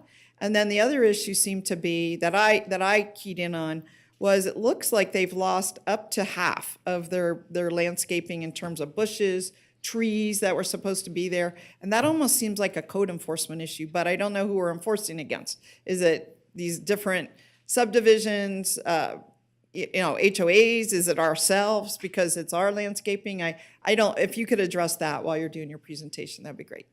Sure, absolutely. For the record, Matt Brzezina, City of Reno Parks Manager. And today I'm bringing forward a contract for landscape maintenance at our landscape maintenance districts in the Northwest and Stead areas of Reno. So I'll go through a brief presentation first, Councilmember Dewar, and then I'll address your questions individually. And I'll just reserve the rest of my time for a later question, I guess. Okay, thanks. So I think it's important first to identify what exactly a landscape maintenance district is. Exactly. You'll commonly hear me abbreviate that with LMD. It's a lot easier to say, obviously.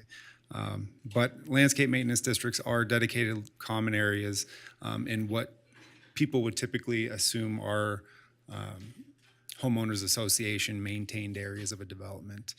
In these instances, the developer elected to turn over the maintenance to the City of Reno. The City of Reno would either take it on themselves or contract the maintenance out and then assess the homeowners with the cost of the maintenance. These LMDs are governed by NRS and RMC, and the City of Reno currently maintains or oversees the maintenance of 9 landscape maintenance districts in Stead and in Northwest Reno.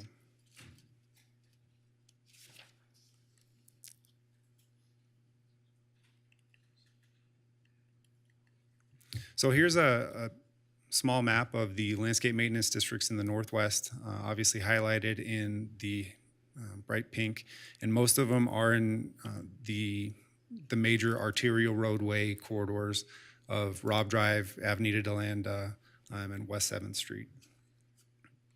Instead, both landscape maintenance districts are along Bagpipe Circle and Silver Lake Road.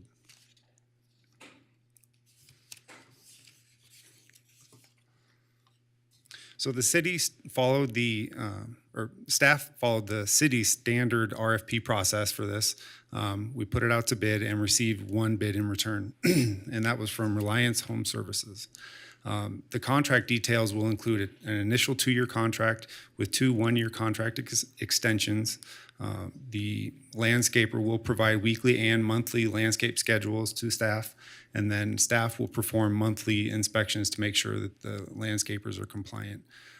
A list of the common services the contractor will be responsible for are on the right, including tree and shrub maintenance, irrigation repair maintenance, and testing, and then a large one for us is snow removal in these areas.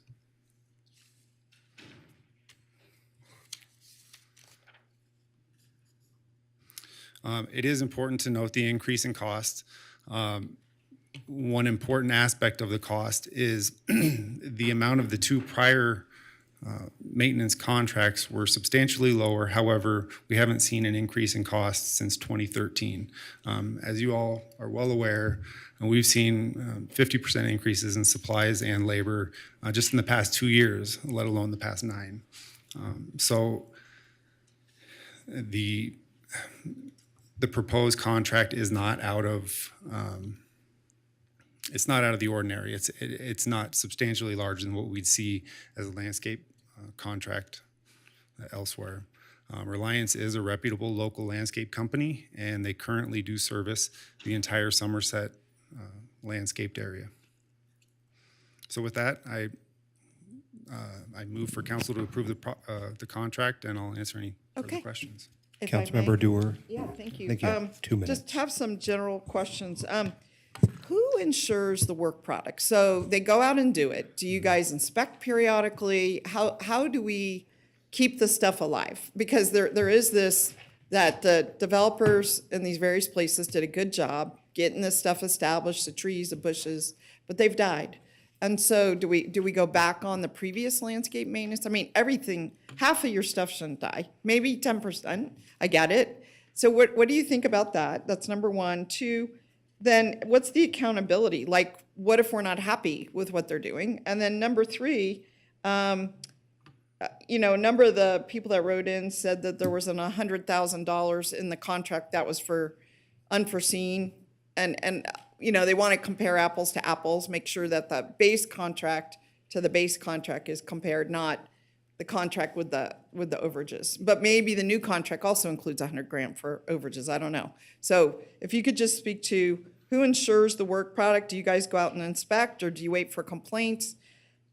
How is the accountability carried forward? How are we going to get these trees replaced that we've lost a third of them, it sounds like, since 2013, half the bushes?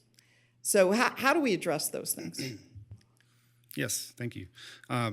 So as far as accountability, our staff, park maintenance staff, does perform periodic inspections. The park supervisors analyze each landscape maintenance district and then report those results to myself. As far as replacement of trees and shrubs, that falls on the city of Reno to organize. However, the landscape maintenance districts or the homeowners in those districts would be assessed the cost for replacement. So it's not always, it's not easy or routine for staff to replace one-off bushes and then issue those assessments. I have surveyed the landscape districts in the past year and a half and have noticed that there is substantial die-off in a few of them, not all of them. But I think that that's something that park maintenance staff does need to implement in the next couple years, and as far as a large overhaul of the missing and dying trees and shrubs. Okay, so do we, like, for example, it's good in some areas, not good in others. So do you think that could be an irrigation issue? And then who pays for the irrigation in these landscape districts? So the The water, SAD? the water meters are City of Reno water meters. So Okay. the city's paying the water for these districts. And then is it back billed to the SAD or something? it is, yes. All landscape, all charges are billed back to the homeowners in the districts. As far as the quality, the irrigation, these areas are tough to maintain. They're along roadways, they're in very high visible and highly driven areas. So we deal with a lot of accidents, a lot of irrigation disruption. Staff are constantly monitoring the irrigation to make sure it's in compliance, but the drip emitters and the fine tuning of the irrigation falls on the landscape contractor. Well, my time's up, but I guess you'll hold Reliance accountable for ensuring that the emitters work. If they plant new trees, or we plant new trees, it sounds like that they live. And I'll perhaps have more questions after. Mr. Brezina, I'll direct my comments to you. I think Councilmember Dewar is making an excellent point, that if there is a landscape that we have set up the LMDs for, and it is at a certain character or quality, we want to ensure that in perpetuity, right? We don't want to see, having installed beautiful landscaping on day one and come back 6 years later and seeing it all dead, right? I think you don't want that either. So I make an assumption that because there's a contract, that there are obligations under the contract, and we will use the contract to ensure accountability. Is that a fair assessment? Absolutely. Okay. So now that we've moved beyond that, let me ask this question. Councilmember Dewar held a really incredible tree planting this last weekend. I was not able to be there, but hundreds of people showed up. I think one of the church stakes was very involved in it, and there were trees planted. I'm wondering if there are opportunities for us to, partner with community groups or even the neighborhood. We have a spring seedling sale. We do some different things. I'm just saying, if there's a cost to be borne in making sure that the landscape is up to a certain standard, can't we spread that out by partnering with groups? Can't we, through the Parks Department, make sure that, we're playing our own role? Only in as much as I want to make sure that, again, what was planted on day one is maintained in perpetuity. And if there's a third dying off, let's fix that, whatever we have to do to fix it. Either that's us coming alongside and shoring it up through, the helpful, auspices of, Councilmember Dewar, who is very good about speaking for the trees. So I just want to make sure that we're doing that. Are there opportunities like that? There are opportunities for that, and you make a great point. I think there are also opportunities to involve the homeowners in the individual districts to volunteer their time and efforts into improving these areas. Yes. I mean, at the end of the day, you've brought to us a contract. Mm-hmm. We all know that contract prices have gone up. You went through the normal RFP process. The only qualified or there was only one bid. I think that's the nature of the world we live in currently. I live inside one of these areas too, and there's both the HOA at times, and then there's there's LMDs involved. So understand how they work, but I'm happy to support the undertaking, and we'll see where we get to here on a motion. Does anyone else have any questions on this item? Councilmember Taylor, it looks like you've got your... Thank you, Mr. Vice Chair, and thank you, Councilman Dewar, for bringing this up. I appreciate that. Matt, I just have a couple quick questions for you. I'm wondering if you looked at what this would look like financially if the city took on this responsibility instead of a consultant. I did, actually. At a bare minimum, the city would need to hire 2 park maintenance workers to cover the maintenance challenges at these sites. For those 2 maintenance workers, the cost would be approximately $149,000 just with labor and benefits per year. So with a yearly contract of $175,000 with a landscape contractor, staff feels that there is much more involvement, much more labor to be used through a contracted service. Okay, so there's a cost savings going with the consultant. There would be, yeah, and a level of service. So Okay. with a landscape contract, the crews would be larger. The landscape would be more detailed. A crew of 2 or even 3 park maintenance workers would struggle to keep up with an average quality at best. Okay, thank you so much. Thank you for taking the time to explain the districts to me. I appreciate that. Thank you. Councilmember Breckus. Yeah, I feel like weighing in on this because I have probably the only person in the organization with Jeff Mangon who has the history on this detailed.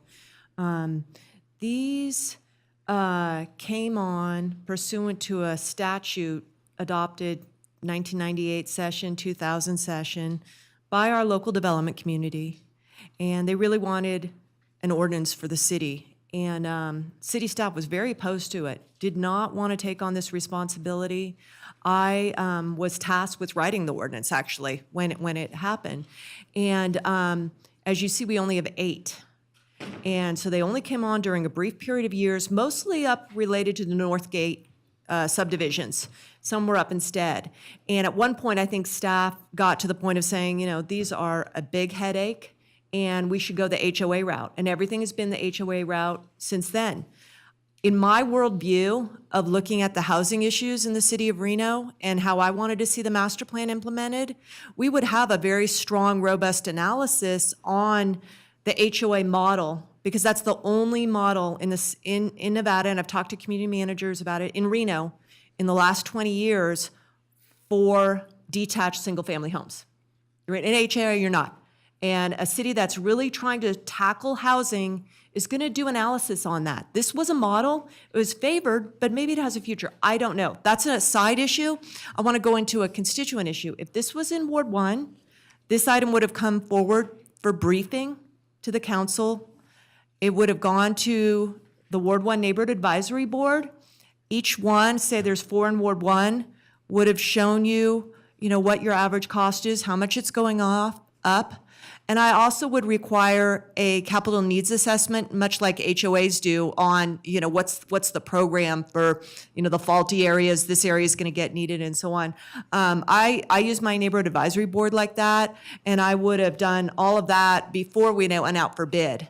But it's not a Ward 1 issue. But when's your calendaring?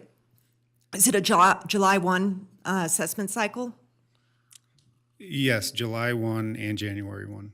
Oh, okay. So it goes into effect. Okay. Because you hate to lose someone who went through good faith of bidding. I don't see any bidding irregularities. But I do believe that something like this should have gone through a little more policy discussion and approach in in terms of, a constituent issue. In addition to, and I don't want to lose the concept, how we develop our community in HOAs, LMDs, or models of design that don't involve any, because these are interesting. I looked detailed over every single one of these. I brought several to council, I believe. I looked at all the improvements, and I think we need to rethink how we develop new communities. But thank you. Councilmember Weber. Thank you so much. Matt, thank you. And I know that we've had this discussion, but I want to ask a question. I heard public comment and someone mentioned bagpipe. That's an area that I used to live in. And one of the things that I've been concerned about over the years is because I believe this landscape was dedicated to the city of Reno years ago. As Councilmember Breckus said, 96, 97, maybe even earlier than that, for this particular one on what you're calling Turtle Creek Silver Shores. Over the years, have constituents, have people that are in that area. There is no homeowners association for Silver Shores specifically.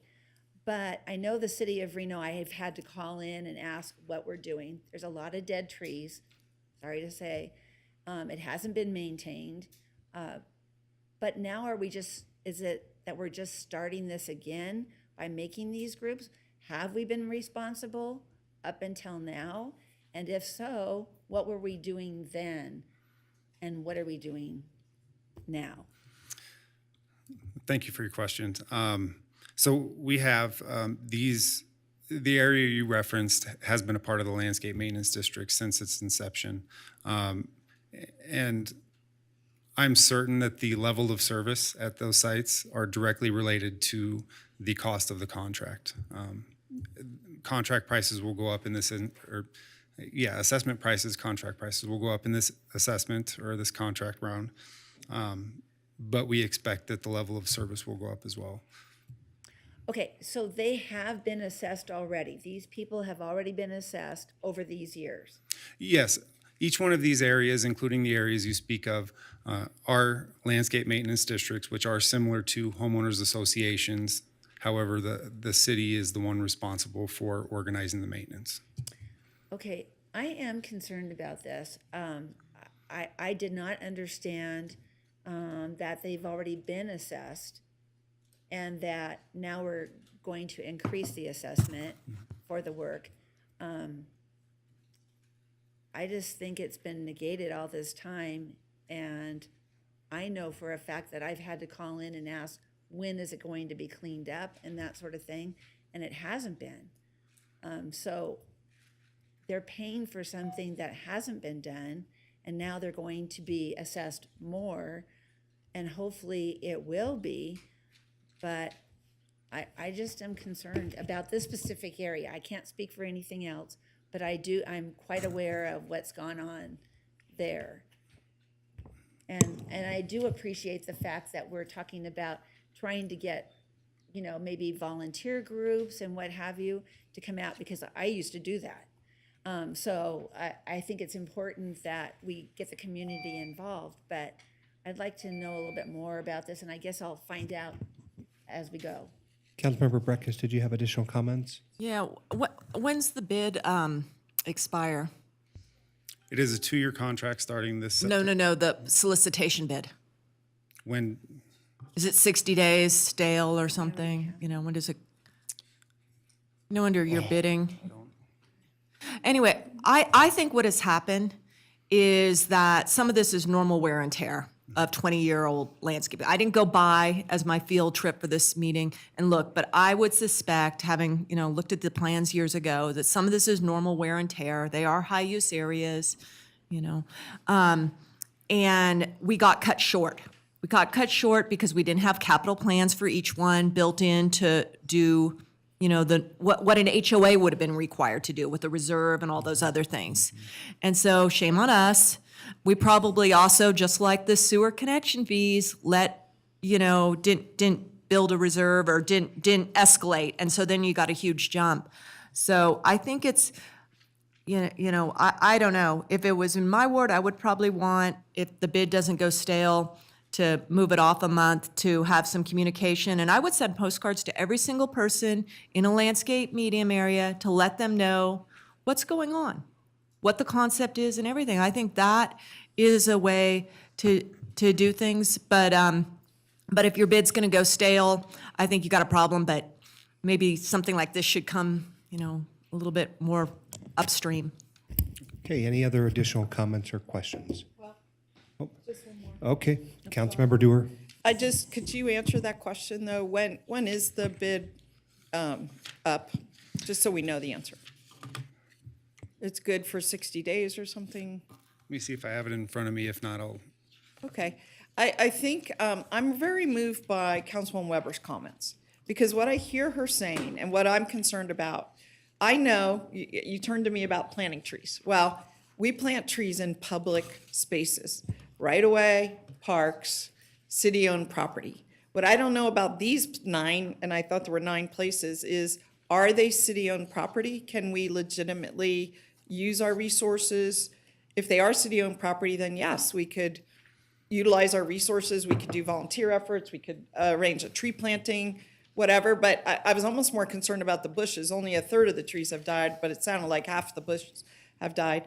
So we can help, but I just don't know who owns the property. Can we legitimately work on that property with, Relief Reno funds or anything? And when is the bid to where we could work out some of those details? So the time period is 90 days from the date of the bid opening, which was in July 12th. So we have until October 12th. Not enough time. Not a lot of time.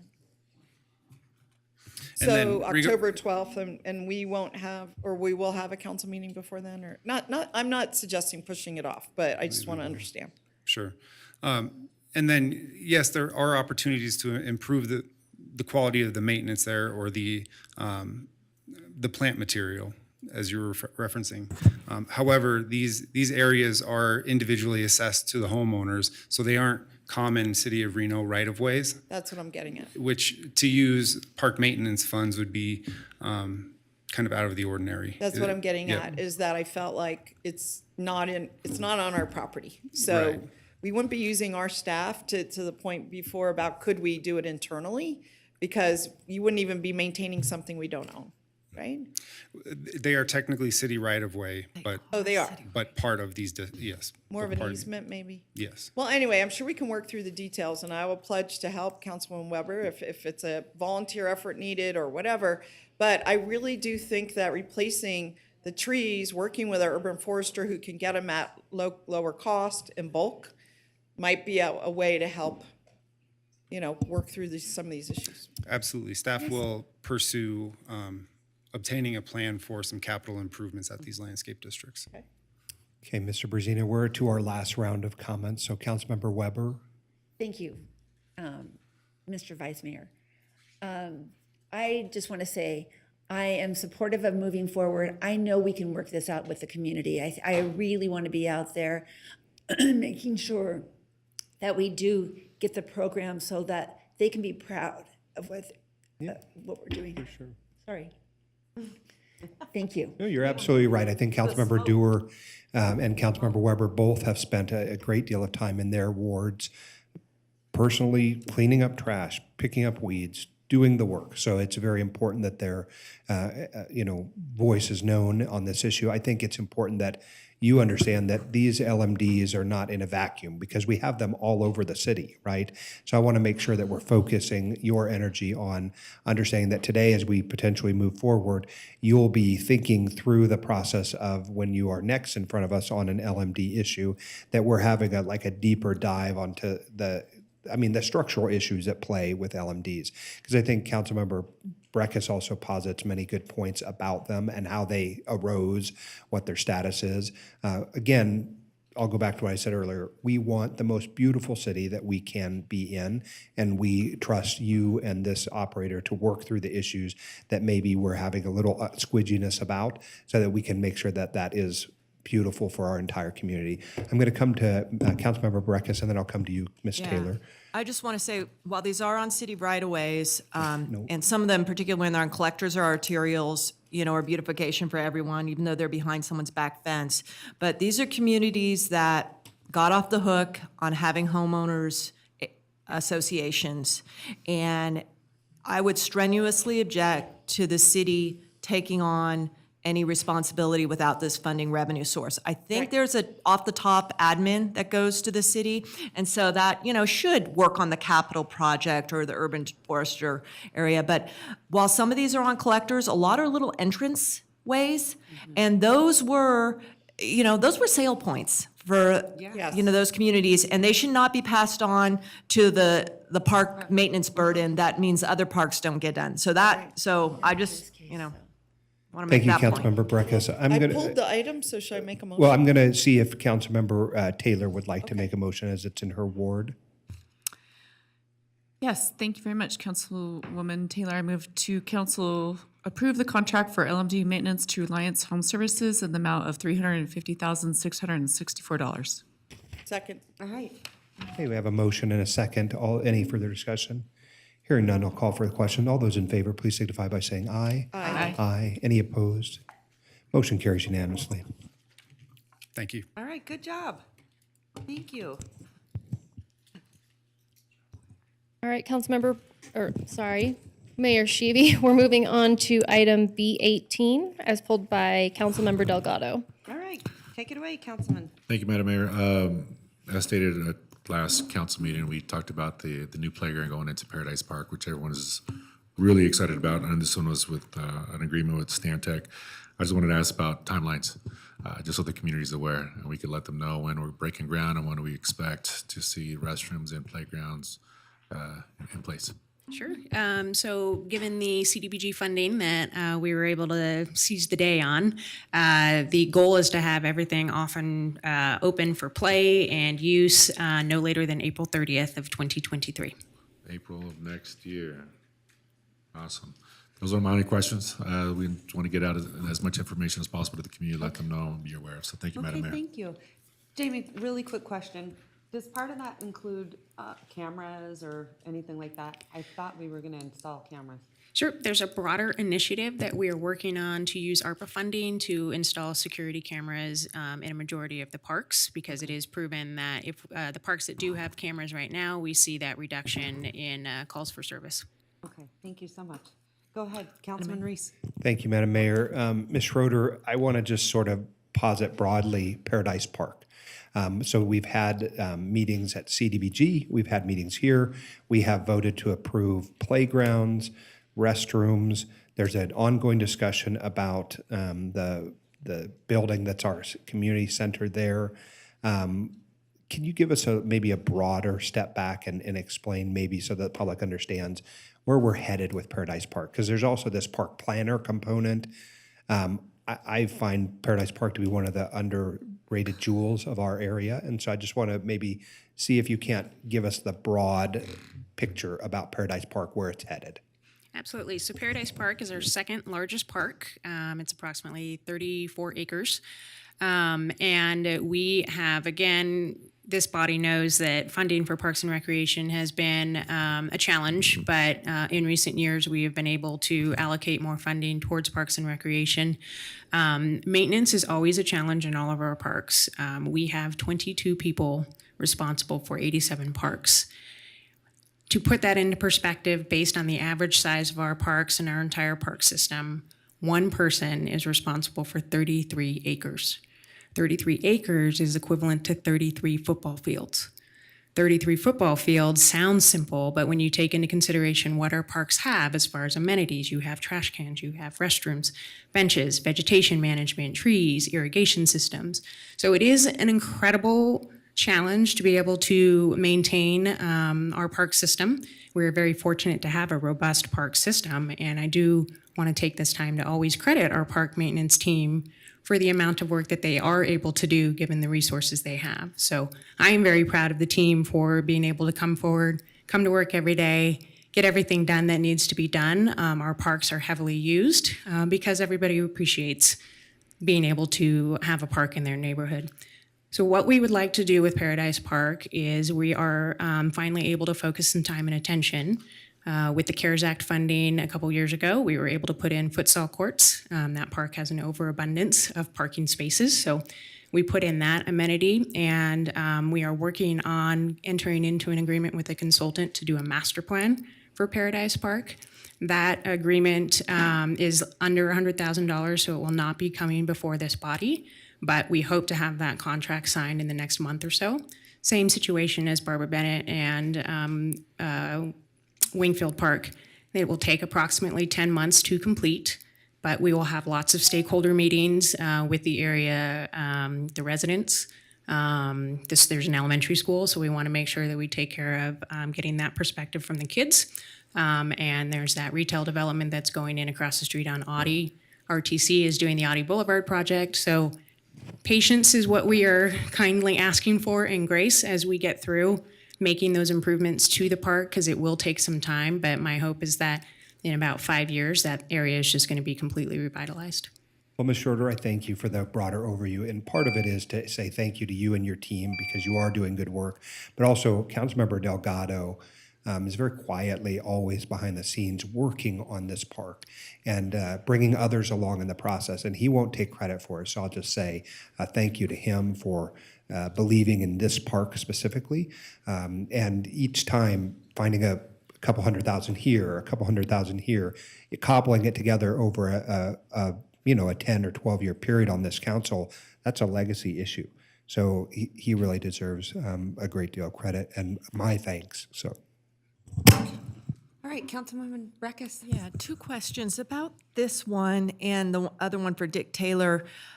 How are we dealing with shade over the structures? It looked like they were just these small little above each piece. We're not shading the whole area or the seating areas for people who accompany the young people? So shade can be pricey. Thankfully, there are companies out there that are recognizing that the climate is getting hotter. So we are looking at options. They won't necessarily be the giant steel structures that people are used to seeing. So the playground design does incorporate localized shade, if you will, I think is probably the best terminology to use. And then, yes, we are looking at ensuring that we can do, since parents don't necessarily always play on the equipment, the benches that we put in will hopefully have localized shade over them as well. And then if there's ability to do something similar to like shade sails, we want to look at incorporating that when we can, but it does come at a cost. So we've got to balance that budget out to make sure that we get the amenities that we're looking for and provide shade where we can. Thankfully, Dick Taylor Park has mature tree growth, so that's not as important at Dick Taylor Park. Paradise does not have that, so we want to make sure that we try to include shade in the. Yeah, I really want to advocate for shade at our parks as much as possible. There's some cities, one city I saw has a whole shade plan. Mm-hmm. We need to get there.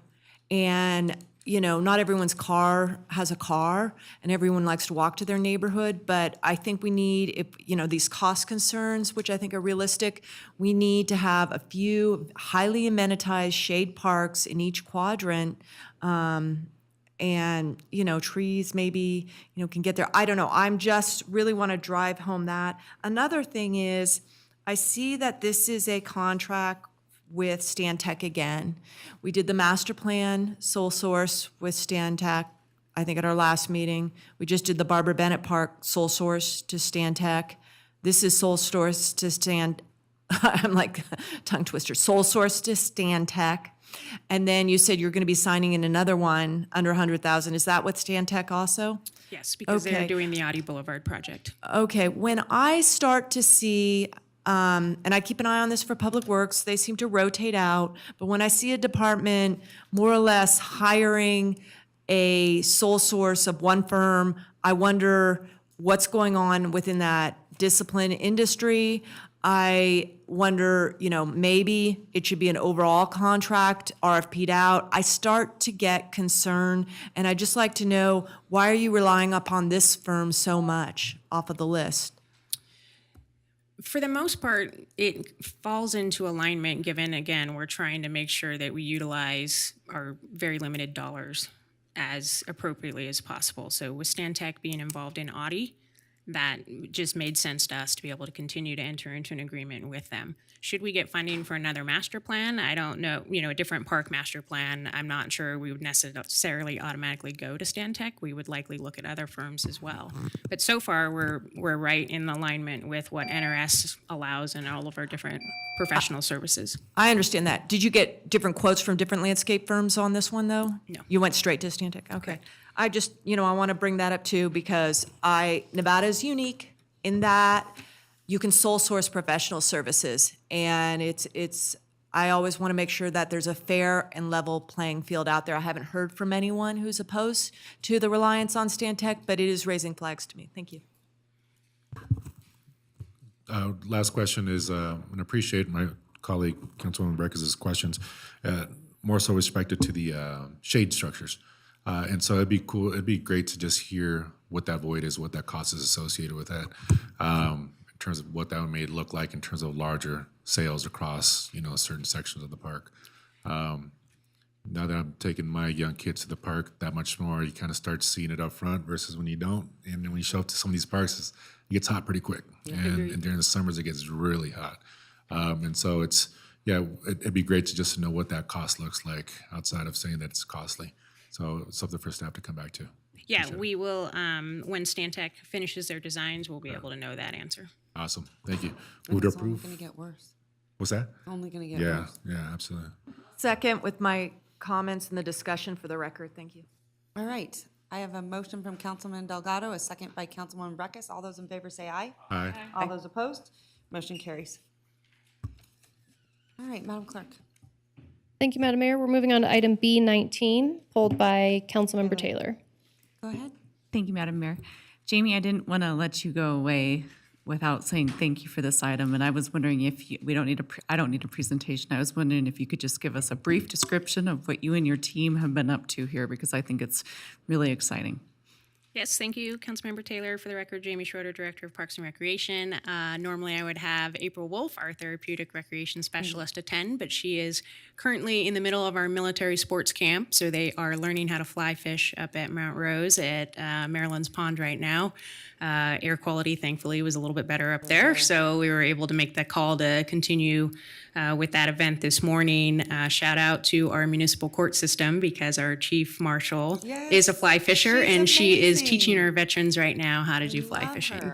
So always love when we can do those partnerships, and very exciting to see what the comments are going to be back from our veterans. But a lot of our adaptive programs are grant funded. April is amazing at securing all of these grants, so you will often see these on the consent agenda item.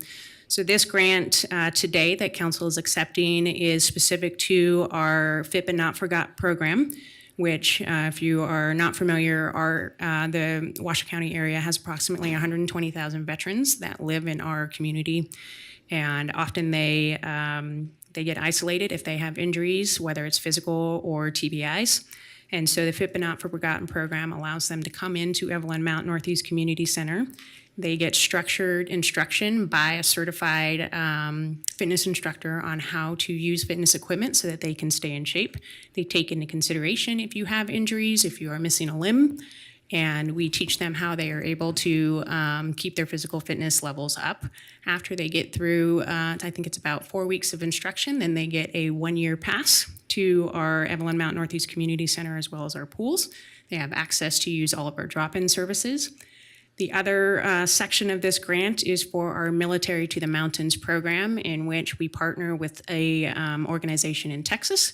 It's a 10-week fitness program that allows our veterans to learn how to ski or snowboard. So we do a lot of dry land training. We help them work out at a local fitness center in order to get the muscles in shape that they need to be able to then transition to the mountain, and they will then go to the mountain in the winter and learn how to ski and snowboard.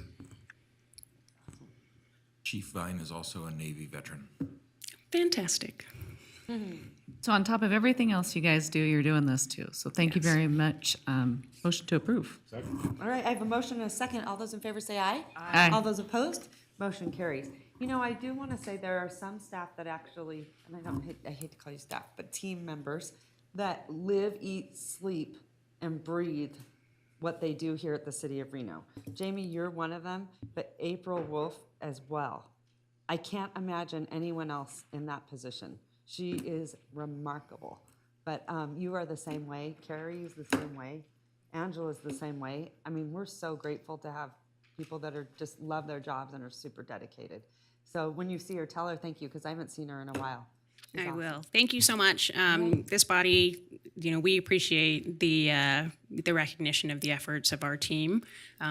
We should be very proud of the organization that we're building. We have an amazing, talented team, and I'm very honored to be a part of it. So thank I you. don't think we talk about that program enough, but April, truly phenomenal job that she's doing with our veterans and sort of all the accessibility stuff that she does. She is phenomenal. Thank you so much. Thank you. Madam Mayor, can I just ask a quick question? Do we have the ability, or do we already have the programs as described, that you just described? Are they on our website for folks to be able to refer to? and Absolutely. see? Everybody can go to reno.gov/parks and rec, and then there's an adaptive tab and a veterans tab, and they can always find out more information through that or just calling us. Thanks so much. All right, Madam Clerk, sending it back to you. Thank you, Madam Mayor. Moving on to item B23, pulled by Councilmember Dewar. Yeah, thank you. And I'm so excited about this item. I thought we should at least have a brief presentation. I think our employees, staff, team members, I think they're all good words personally. It's no kind of pejorative. I've been called staff for 40 years and I love it. It makes me proud to be part of an organization. But anyway, I wondered if you could just tell us what this is about, because we all asked for this, a way that we could extend the outdoor dining, the dining permits and so on with waiving the fees. So could you just tell us about that? Sure, just a little bit of history. During COVID, we initiated the Reignite Reno program, and that basically allowed the city to provide some flexibility to help businesses survive and really stay open during COVID and all of the requirements with social distancing. So now that COVID is, well, not over, but the governor has declared we are no longer in a state of emergency, those Reignite Reno initiatives are no longer in play. Those have expired. So what this is today is a resolution that we will continue to temporarily waive the fees specific to outdoor dining. And so this is anything in the public right away. And as part of just overall downtown, what we're trying to do is really invigorate our downtown and our midtown. So this is one tool that we're hoping to use to encourage businesses to work with us to have outdoor dining, whether it's a bar or a restaurant, any kind of sidewalk cafe. So this is a resolution that gives us the ability to waive fees for the fiscal year 2023. All right. Yay. Amen. Thank you so much. I'll just add, I'm so glad you do this. First of all, COVID or no, I love outdoor dining. And one of the reasons that we made the sidewalks so large in Midtown was to enable these kind of activities to occur. Our sidewalks used to be 1 foot to 4 feet wide, often with poles in the middle of them. And we not only got rid of the poles, but we widened the sidewalks. And when you see a community that has outdoor dining, whether it be New York City, Florida, San Francisco, Napa, wherever it might be, it creates a culture of a food culture. It creates an excitement at street level. And I am just so pleased that you guys have been able to figure this out. Now, are we paying for the waiver with our ARPA dollars, or how are we handling that? No, for the fees, the revenue that we generate is pretty small. That's so what I we're not thought. talking thousands of dollars. We're talking several $1,000s. Good. Okay. Well, kudos to you. Thank you for bringing this before us, and I didn't want it to go unacknowledged, the work you've done. Thank you. Great. So I'll make a motion if you Please. want. I have a Unless there's- motion from Councilwoman Dewar, second by Councilman Delgado. All those in favor say aye. Aye. All those opposed? Motion carries. All right, we're gonna head to, I believe, item B25, am I right? And then I just want a couple of updates, because I know we're getting at that time and people are gonna be asking me, or council members typically start to get a little restless at this time. So we are gonna move forward. I wanna make sure we get to these public hearings. So I don't wanna take a break until after the public hearing. Is that okay? Okay, because we also have a attorney-client.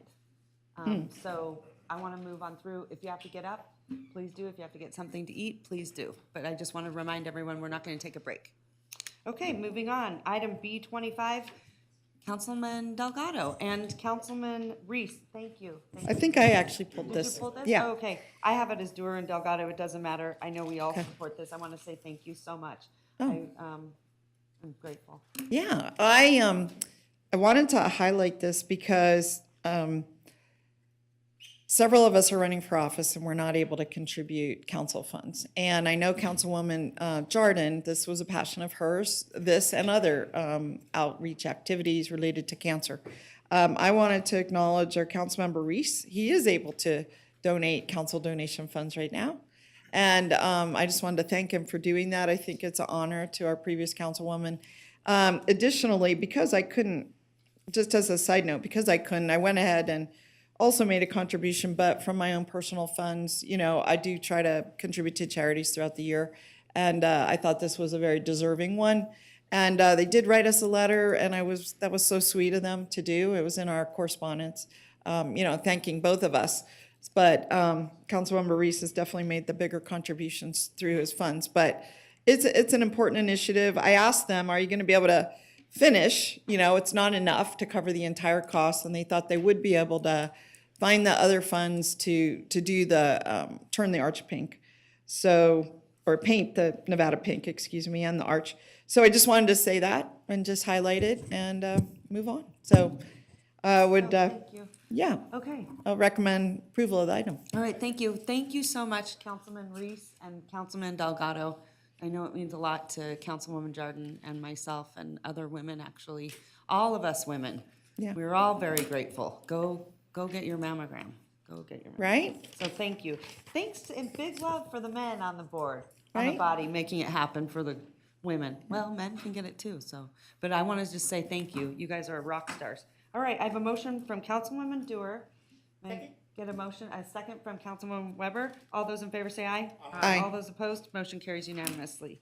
Okay, moving on. I'm going to send it right back to you, Madam Clerk. Thank you, Madam Mayor. Moving on to our public hearing, so we're going to open items C1, C2, and C3 together.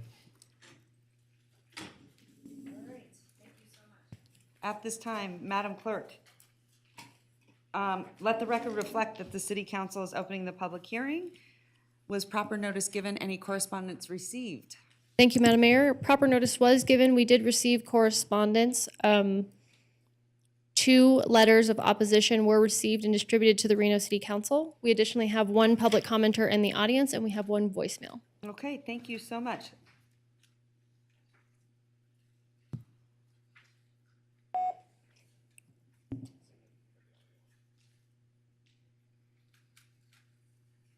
Tracy Wilson.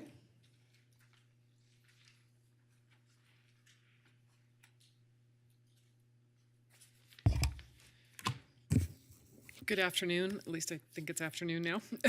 Yes, it is. I'm Tracy Wilson. As you know, I represent American Wild Horse Campaign and Wild Horse Connection regarding mitigations for the wild horses currently residing in the area where this project's going to be. I have met with Jim Dolan and his representatives quite a few times over the months as this project has been progressing. There are 8 homes in this project, which is not a huge increase. 18. There were 8 in Canyon's Edge. Yes. Specifically talking about Canyon's Edge, we have the 8 houses that are going to sit above the canyons. And that was the one we were most concerned with because those 8 houses would be in the passageway to the horses getting to water. We've done a lot of discussion, a lot of consideration of options. And I think after the last time we were here, we actually came up with sort of a multi-pronged approach to address this. One is grading a path on the hillside above the home sites to allow for safe passage of horses. Another is actually to continue to work towards an alternative water source to the northeast of this project to actually try to draw the horses up that way and keep them from wanting to come down into this area to begin with. And then the other is being granted access for NDA-approved diversionary feeding to help draw the horses up the hill once the developer improves the grading on a dirt road that allows access to parcels farther up the hill. I am confident that we're going to continue working on this and that we'll be working together to make sure that these things get done.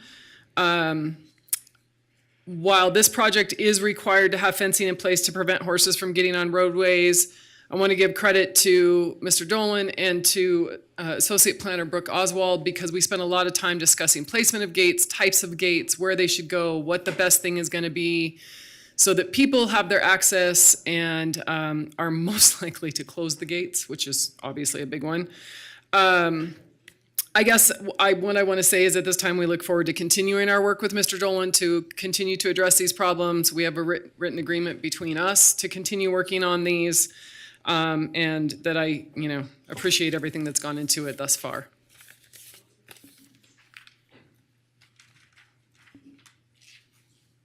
All right, go ahead. Madam Clerk. Hello, I am calling to submit oral testimony regarding the master plan use change in South Reno, in the hills above Claim Jumper Way. It's case number LDC 22-00048.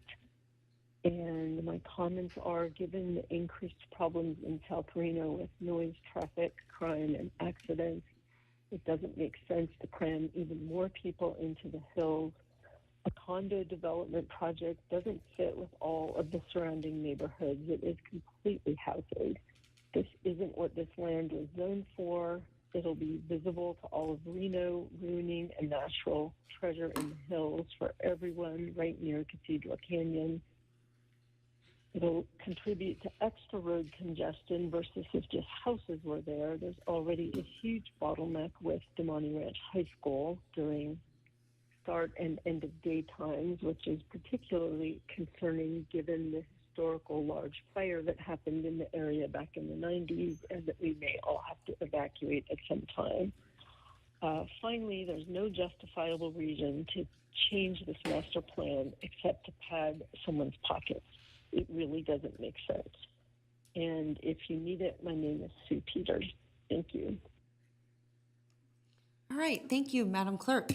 Before we move on to a presentation from Oh, staff. I apologize. We do have one public commenter that raised their hand in the Zoom meeting. Go ahead. Doralee Martinez.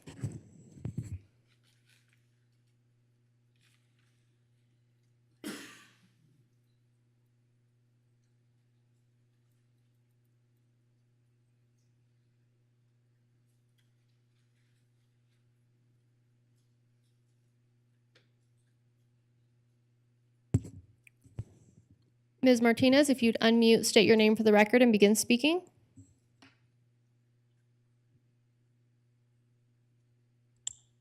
Can you hear me? We can, thank you. Thank you. I was talking while I was muted. Good morning, Mayor, and all the council meetings. I want to thank your amazing clerk. She's so awesome. I was going to make a public comment from the prior item, and I couldn't raise my hand. I was wondering if I could do that, or am I in compliance with the OML? I'm very sorry. That's okay, go right ahead. Okay, thank you very much. I want to thank Mr. Delgado. There was a lady with a disability who went to the what is that place? Sun Valley location to get a mammogram, and she couldn't find a ride. But thanks to the Community Health Alliance, they were able to provide her an Uber. So I just want to thank Mr. Delgado and his whole team. They're so amazing and very kind and very compassionate. So I just want to give credit where credit is very much due. Thank you very much. Thank you, Dora. That is so nice. And matter of fact, I think you just won an award, Councilman. I know you're too humble, but I wanted to shout out. Honestly, the work you're doing at CHA, Dora Lee, is exactly spot on. See, those are the little things that people don't know about, that you're getting them rides and Ubers to get them health care. Hi, Dora. Thank you so much. I'll make sure I share that with the team. That was an amazing comment. Appreciate that. Thank you, Madam Mayor. Yes, you are a rock star, sir. Continue to do what you do. Thank you very much. I love that. Thank you. Bye-bye. Thank you, Darlene. All Thank right. you. Go ahead. All right, Madam Mayor, with that, we have no additional public comment, and so we are ready to open the items. Okay, thank you so much.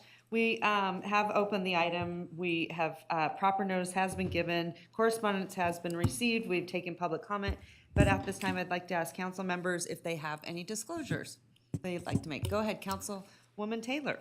Thank you, Madam Mayor. I just wanted to disclose, soft disclosure, I guess, that I did hear these at Planning Commission. I did vote on them. I seeked input from council, and I can proceed with this item. Thank you very much. Okay, thank you so much for putting that on the record. Any other disclosures? Comments from council? Seeing there are none? Well, I'm looking for the presentation. That's And then where I'll we're have, going now. yeah. All right, Brooklyn, it's all you. Take it away. Nice to see you, sir. Always nice to see you, City Council, Madam Mayor, and a sincere welcome to you, Councilmember Taylor. My That's name not is what our email said. Brooke Oswald. I'm an associate planner with Development Services. The case before you today is case LDC 22-00048, DP2 Master Plan and Zoning Amendment. So we're looking at a master plan amendment and a zoning map amendment today. To look specifically at the project site, it's approximately 8 acres and is in close proximity. That is Damani Ranch High School. So we're just to the east of Damani Ranch High School. As I went over, it is a request for a master plan amendment and zoning map amendment that I'll go into a little bit more in just a moment. We do have an associated tentative map, conditional use permit, and minor deviation. That associated tentative map is for 18 townhomes. The conditional use permit was for hillside development, cluster development, and cuts and fills. And then we have a minor deviation that was applied 10% towards our development standards that allowed for additional density in that area.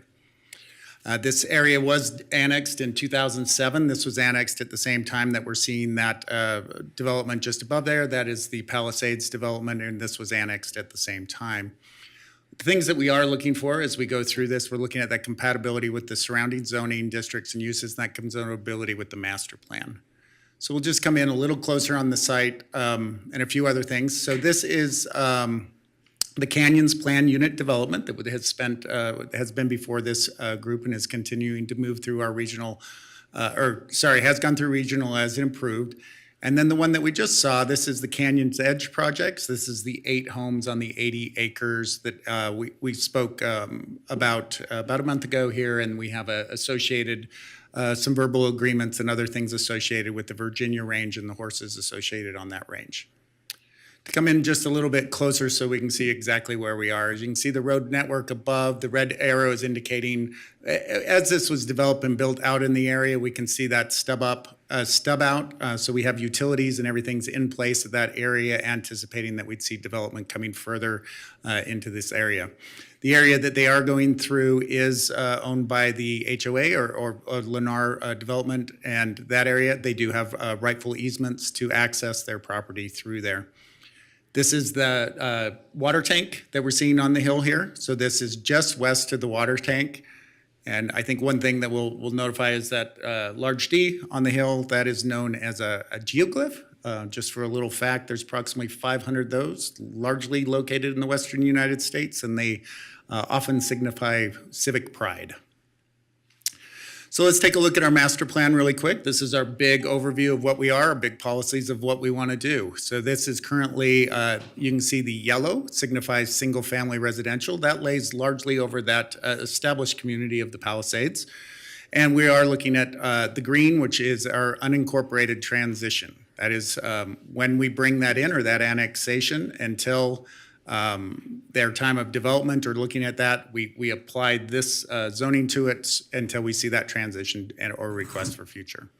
What they are requesting is to go to single family. So this is compatible and conforming with what we have surrounding that. We are not looking at any sort of thing that would not be compatible in that area. Additionally, we have on our master plan, we have our structure plan. This is in the Foothills Structure Plan. We have several policies related to that Foothills Structure Plan and how we develop and what we do. As we reviewed that previous, as I spoke about, the other approval that went through Planning Commission has been approved by Planning Commission. Many of those policies were taken into time at that time of the master plan. That includes preservation of open space, clustering, some of these other techniques, hillside adaptable architecture, some of these things, techniques that we use as we start to develop in those hillside areas. So let's look at our zoning. Our current zoning is UT 40. That's unincorporated transitional 40. Right above that, we have SF3. That would be single family, 3 units per acre. As you can see, what they have done in that Palisades development is they've clustered those, and then they've created larger portions of open space. The PUD that you see up in the top right corner there, that's the Canyons Development PUD. What they are asking to do is to go to SF8. That SF8 zoning, that single family, 8 units per acre, that is conforming under that single family neighborhood. So we are seeing that SF3 to SF8. Which should be noted in with that SF8 development. So we have 8 acres. We have 8 units per acre. 64 acres or 64 units would be allowed. Because we're going into that hillside, we have hillside calculations, a number of other things. We're seeing the proposal that came in is 18 acres. So that's roughly about 1 unit per half acre to 3/4 acre. And they have clustered those and preserved the open space. The red line is indicating our current city boundary. The NZ is not zoning. It has a county zoning surrounding the county zoning. That county zoning is within our sphere of influence. So we're seeing our sphere of influence there. So we do have jurisdictional control of those. Those could develop, but we'd anticipate annexations, tentative maps, a number of other public hearings would have to happen before approval of those properties could develop. Additionally, as we've stated very many times on the Virginia Range, that Virginia Range is privately held property for the most part, and especially as we see in the surrounding area, it is all privately held property. So as staff did the analysis on both our zoning map and our master plan amendment, we look at that compatibility, our compliance with our rules from our state law to our local law and our master plan. We're looking that we have those public services and utilities that I noticed noted on that stub out, and that this is not detrimental to public health, safety, or welfare. So with that, that concludes my presentation. I leave you with 2 recommendations for motions. One relates to the resolution in the master plan, and the other to the zoning map amendment. And I'm available for questions as needed. All right. Thank you. Great job. Thank you. Excellent. Madam Mayor? I always think you do excellent presentations. I appreciate that. Thank you. Okay, I'm gonna go to Councilwoman Dewar, and then I'll go to Councilwoman Breckus. Sure. So for starts, could you put your map back to one of the last maps that shows Palisades, this one? That one works, and you had an previous one that really worked way early. That works very well. First of all, I want to compliment the applicant because you heard the horse advocates get up, and why did they not object to this permit? Or these motions, these bundle of issues, because the applicant and their consultants have made significant strides in understanding the issues and working to address the issues. So I have to give them a shout out. Not only that, they must have met with me 5 times. I may be exaggerating, but it was a lot. And we went over a lot of the issues. And one of the issues is, do you actually have a site plan of this? Well, sorry, stay back on the other one you were just on. This is the site plan There of the you go. development itself. So that red area, just so everyone can kind of orient, that would be the Palisades water tank that the red Right. arrow is there. So on this, we could go with this for the moment. One thing that they did was address fire. They have a vegetated area along the road. They don't have 2 ways in and 2 ways out. I want to come back to traffic probably in my second comment because I'll probably run out of time. But what they've done is cluster the development closely. They do have basically a roundabout or hammerhead kind of thing at the end where the fire trucks can turn around.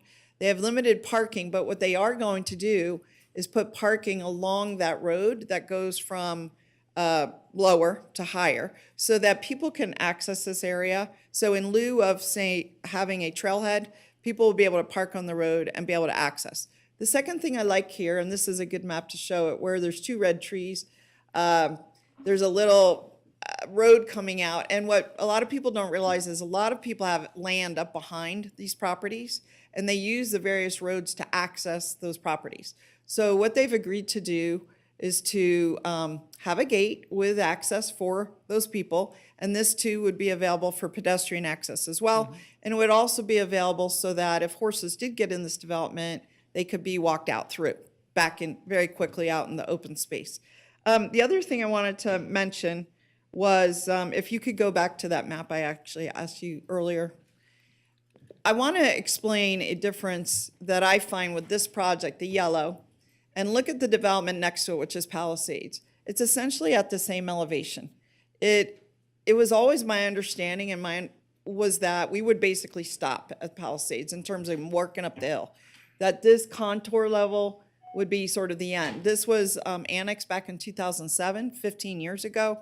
And I just want my colleagues to understand that, you know, I look at these things as closely as I can, and it doesn't matter about the applicant, who they are. I just try to apply the same lens, and this is different for me. Now, there is one issue, I'm gonna wait for my second round, that I do wanna talk about, and that is a traffic issue down on Rio Wrangler, okay? So I'll cede my time to others and come back to that. Councilman Breckus. Yeah, I see it a little differently than the ward representative. And I was here in 2007 when that annexation occurred as a staff member. And that annexation came in with some other zoning to single-family residential.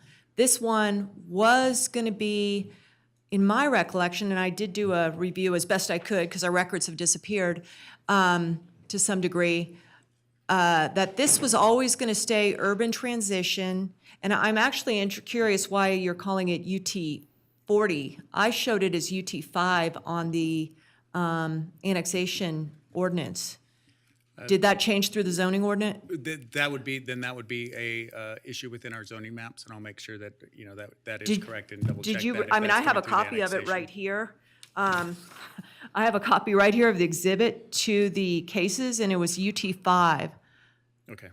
And so, you know, I see that as the appropriate zoning, and this was always going to be land that was going to service the water tower. And at the time, there was SF zoning that went up for Palisades, but this was the buffer to the water table and the buffer then off to unincorporated. And I, you know, haven't prepared a staff report, but my analysis to the structure plan is that we were going to have transition areas in the foothill areas to the unincorporated, and it just continues that march up to the county line, which the next folks will be here next year, I'm sure, asking for those annexations, asking for that sphere. And I find it particularly problematic on a number of issues is, one, the traffic loading down below. Because some of these streets that are collectors but locals, dual characteristics, driveway served, you know, these folks bought with UT5 up there, and they're getting more and more units loaded on their streets. And if the major street network plan showed that, that'd be fine, but it does not. We've gone over this before. The major road street network does not show these continued expansions of these roads. I don't see how we can make the master plan findings that it conforms to other regional plans when it doesn't conform to a proposed road network under the road plan. So I completely dispute that. Number two is, you said it's townhomes. I looked in our new code. I'm a little old on foggy on this, but I don't see townhome as a defined term. What is the definition you're operating on for townhomes? And maybe I could be more specific. It's an attached product, so it would be attached single-family residence. Okay, what we're looking at okay, with the townhome. okay. So I get that. That's the term you used. I also have a problem with the patchwork nature of the, you know, dealing with the horse issue. That's one. It seems sometimes it's, you know, fencing here, water here, but we are doing a tremendous disservice to the resource and to the people down below because the horses come into the neighborhoods if we don't deal with this area through a planned approach rather than someone who bought a mine claim or, you know, a quarter section and wants to come through the development process. We need to lead with public policy, and I think the public policy very clearly in here is that we're going to manage resources. So I'm not saying that. I'm saying there should be a regional road network identified for here, and then also on some of the fiscal conditions related to the city's operations and maintenance. Are these private roads? This would be anticipated that this roadway, once built, would be proposed to be dedicated to the city. Okay. Those are more costly roads. I have a problem with that also. And I don't think it's, the right, I find it very problematic. And I also want to say that we need to go a little more in detail on the analysis of why this was UT5. At the same time, other land was zoned for Palisades. Because to me, it's an extra give me of density that isn't meeting our housing needs. I won't go into a whole lot of detail, but, this is from the master plan where our housing needs are. It ain't up here. And I'm hearing of 200,000 per lot of prep site needs. So it's not going to be an affordable property when it takes $200,000. Hold on, you're over. Let me grade. just make sure Thank you. someone else has a chance to ask questions, and then I'll come back to you. All right, go ahead. Well, I do have a second question, Go but ahead. okay. First of all, I think my colleague brings up really good points, and I just want to say my understanding of what the points are, and I think there's one outstanding point that isn't addressed. So, first of all, I don't know, the state passed a new law that requires a NDOW review when you're at the urban wildland interface, which this is. I don't know what time this project came in, so I don't know if it came in before or after January 1st. So January 1st, to my knowledge, was the effective date. But I want to make sure that they do submit that wildlife plan, or that you check and make sure whether they're required to do it or not. Certainly, and I've worked on a number of these hillside developments throughout this area. And one of those conditions that has sort of become standard that I do is that they make sure they check in with NDOW and they provide a Perfect. wildlife management Okay, plan. perfect. So that's within that tentative map will be conditioned and will be Okay, required. perfect. Secondly, my colleague brings up a good point that I was going to bring up about traffic. And this is only 18 townhomes. The Canyon's Edge was only 8 houses. The Canyons itself was 68. So altogether, we're talking something like 90 to 95 units. Some of you may remember the Doral Academy project. It was on these lower down on these same roads, Macaulay Ranch Road, that these people have to travel. And with Doral Academy, what they were having to do was put in a traffic light, $1 million, put in a roundabout, I don't even know how many bucks, just to deal with the traffic twice a day out of the school at this exact location where these people will be coming. So I don't think it should be on the backs of these residents or this project. But where my issue is the cumulative impacts as we add a project, each one, none of them have to do a road study or traffic study because they don't trip a threshold, but all together, they do trip a threshold. And what I'm extremely concerned about is down here at Damani Ranch, look where the yellow is, look where Damani Ranch High School is. That is a, standstill zone? I mean, Tracy lives down there. It's like a 30-minute, you cannot pass zone. And what I'm worried about, we had comments about fire evacuation. Right now, it's not working. We add even one more home. We add 94 more homes. What are we going to do in terms of talking to RTC? Because I think this is a regional road issue. Talking to RTC about managing the traffic at these spots, whether it's traffic lights, whether it's roundabouts. Today we have a problem. We're exacerbating a problem. It should not be on the backs of this one developer. They'll pay impact fees. But are those impact fees going to be used at the spaghetti bowl or to fix, Rio Wrangler? What's your thought on that, Brooke? And obviously we looked at this from our engineering, our public works, and those cumulative impacts that you were speaking of. And it should be noted, when these are built, there is a fee that is paid by these impact homes fee. to build that will go to, and what that fee does is look at those larger issues and how they start to mitigate or improve those areas. We do have our public works is working with RTC and as our engineering, and we do have members upon this that are on that board of what that is. And so I think really looking at that master plan as they have identified those areas of concern, obviously bringing this area up as an area of concern and what traffic, what what can be done to help mitigate the concerns? Is it, and that could be down to programming of the school times and some of those other things, right, outside of the roadways. So I think as we look at this, as you said, it needs to be looked at holistically. And I believe our staff, Public Works, and our team here is working with RTC to I have try a to follow-up address those 1 minute, issues. but I can wait till Councilwoman right. Breckus. Yes, sorry. Did that wake you up? It scared me, actually. Okay. I'm very awake. Any other questions from council members? I'm going to hand it over to Councilwoman Breckus. Go ahead.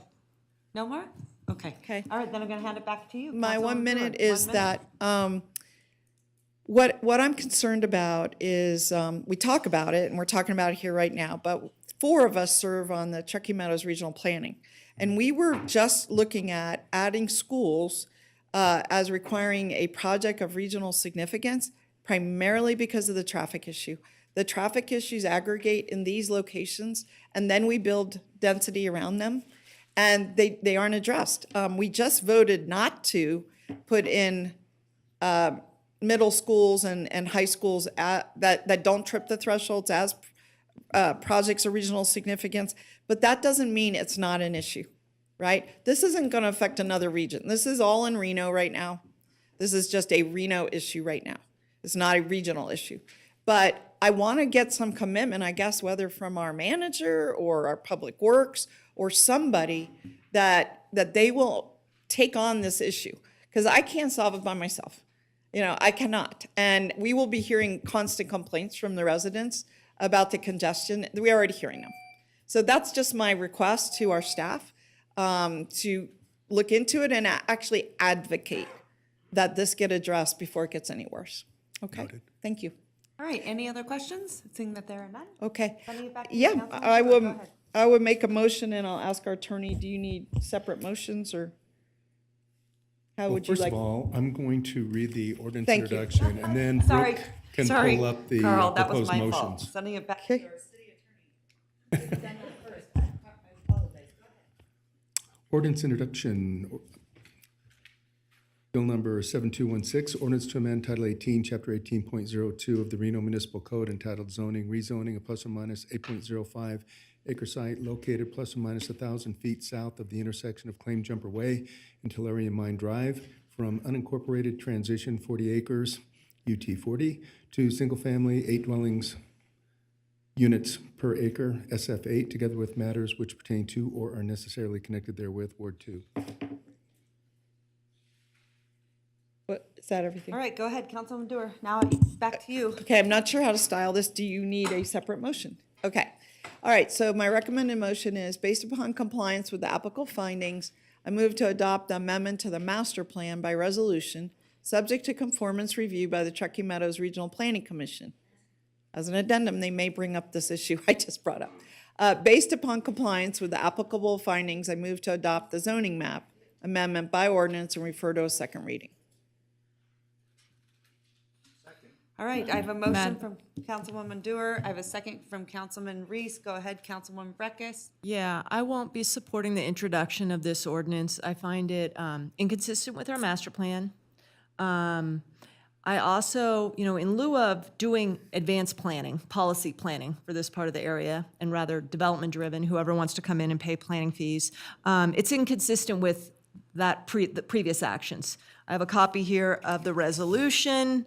I'll give it to staff. I think it's maybe not material. I was wondering if all the UTs rolled up. We got rid of the 40, so they're all showing up. But anyway, I want to also highlight how I feel this is one comment I did make about the irresponsibility of this development associated with a tentative map of public roads. And I brought it up on the canyon, whatever one that is. This is incredibly high elevation.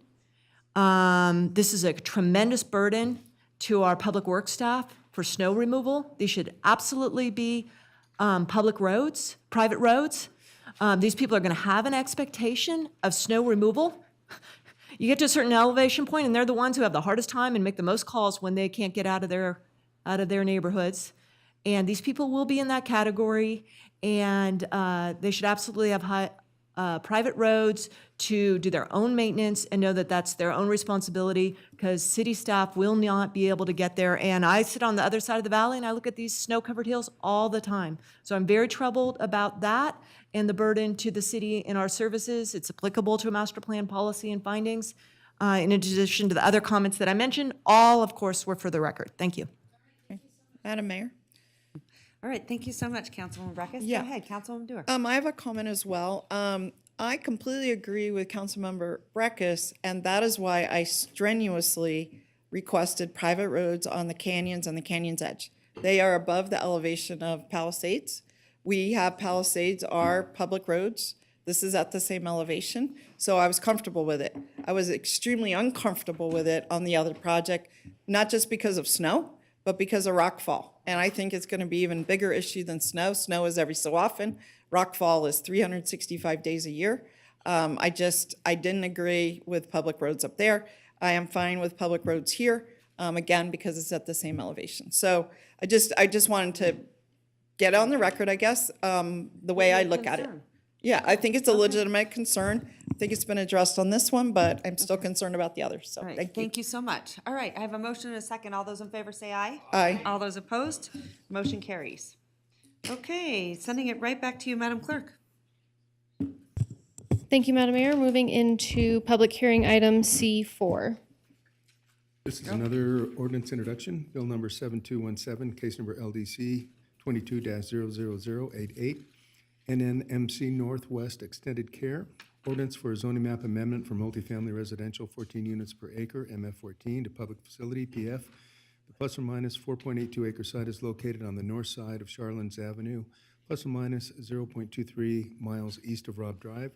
Subject site has a zoning designation of MF14 with overlay of McQueen Neighborhood Planning Area, MQ, and master plan land use designation of mixed neighborhood, MX, Ward 5. Okay, thank you so much, Carl. Let the record reflect that this time the City Council is opening the public hearing. Madam Clerk, was proper notice given and any correspondence received? Madam Mayor, proper notice was given. We did receive one letter of correspondence in support of this item. Additionally, we have no public comment registered in the audience or on Zoom, so we are closing public comment. Okay, at this time, I'd like to ask any council members, do you have any disclosures? Councilwoman Taylor, I'm going to assume. Thank you, Madam Mayor. Same disclosures last time. As Planning Commissioner, I did vote on this item. I did talk to legal team, and I can proceed with this item. Thank you very much. Okay, thank you so much. All right. Madam Clerk, you do not have any public comment, correct? That is correct. Okay, thank you so much. I'm going to hand it over to, right back at you, Brooklyn. You can't get enough of us today. Thank you once again. Brooke Oswald, Associate Planner with Development Services. Just wait for my presentation to pop up here and we'll get going. Before.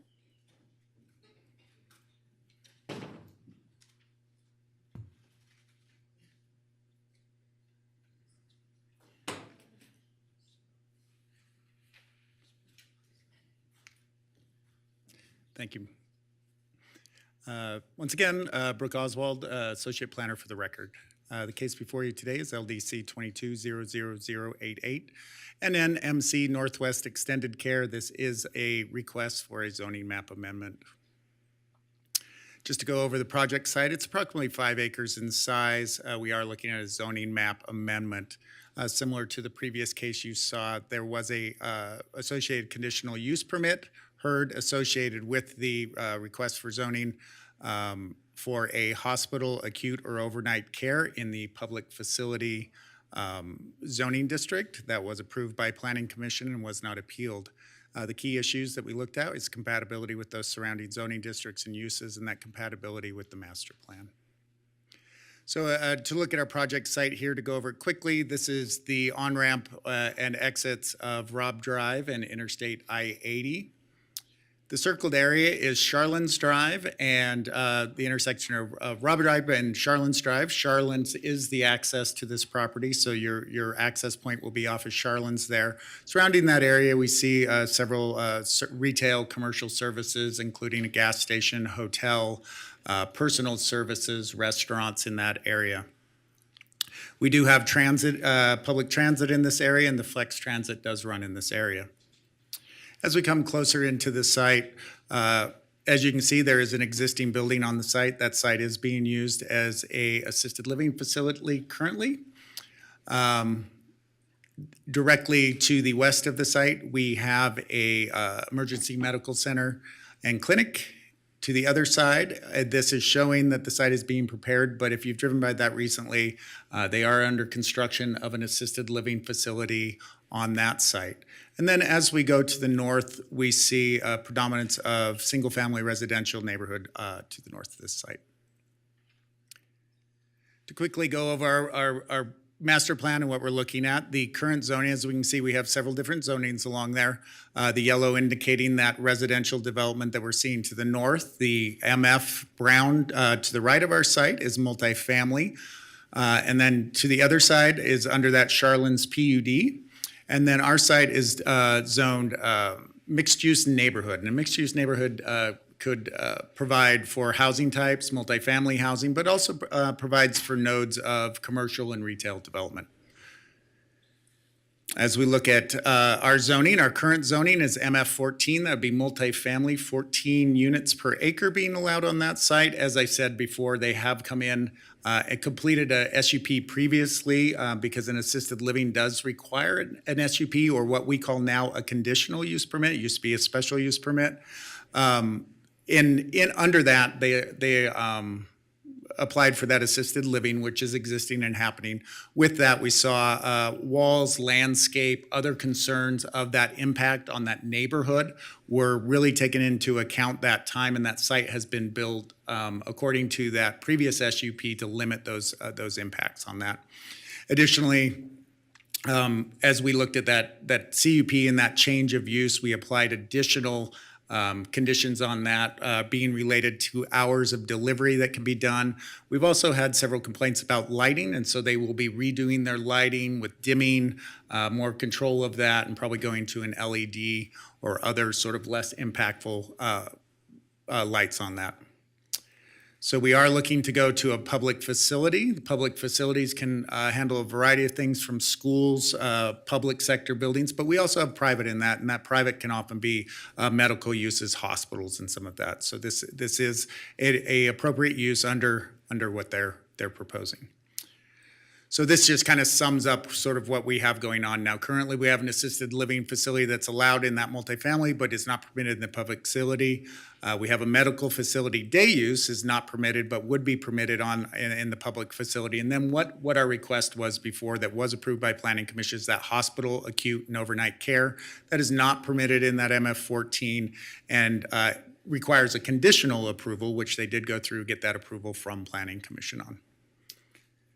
So this is where the approval that we have currently, once again, this approval is contingent upon the zoning approval. So if the zoning does not go through, that previous condition, the previous approval by the Planning Commission does not move forward.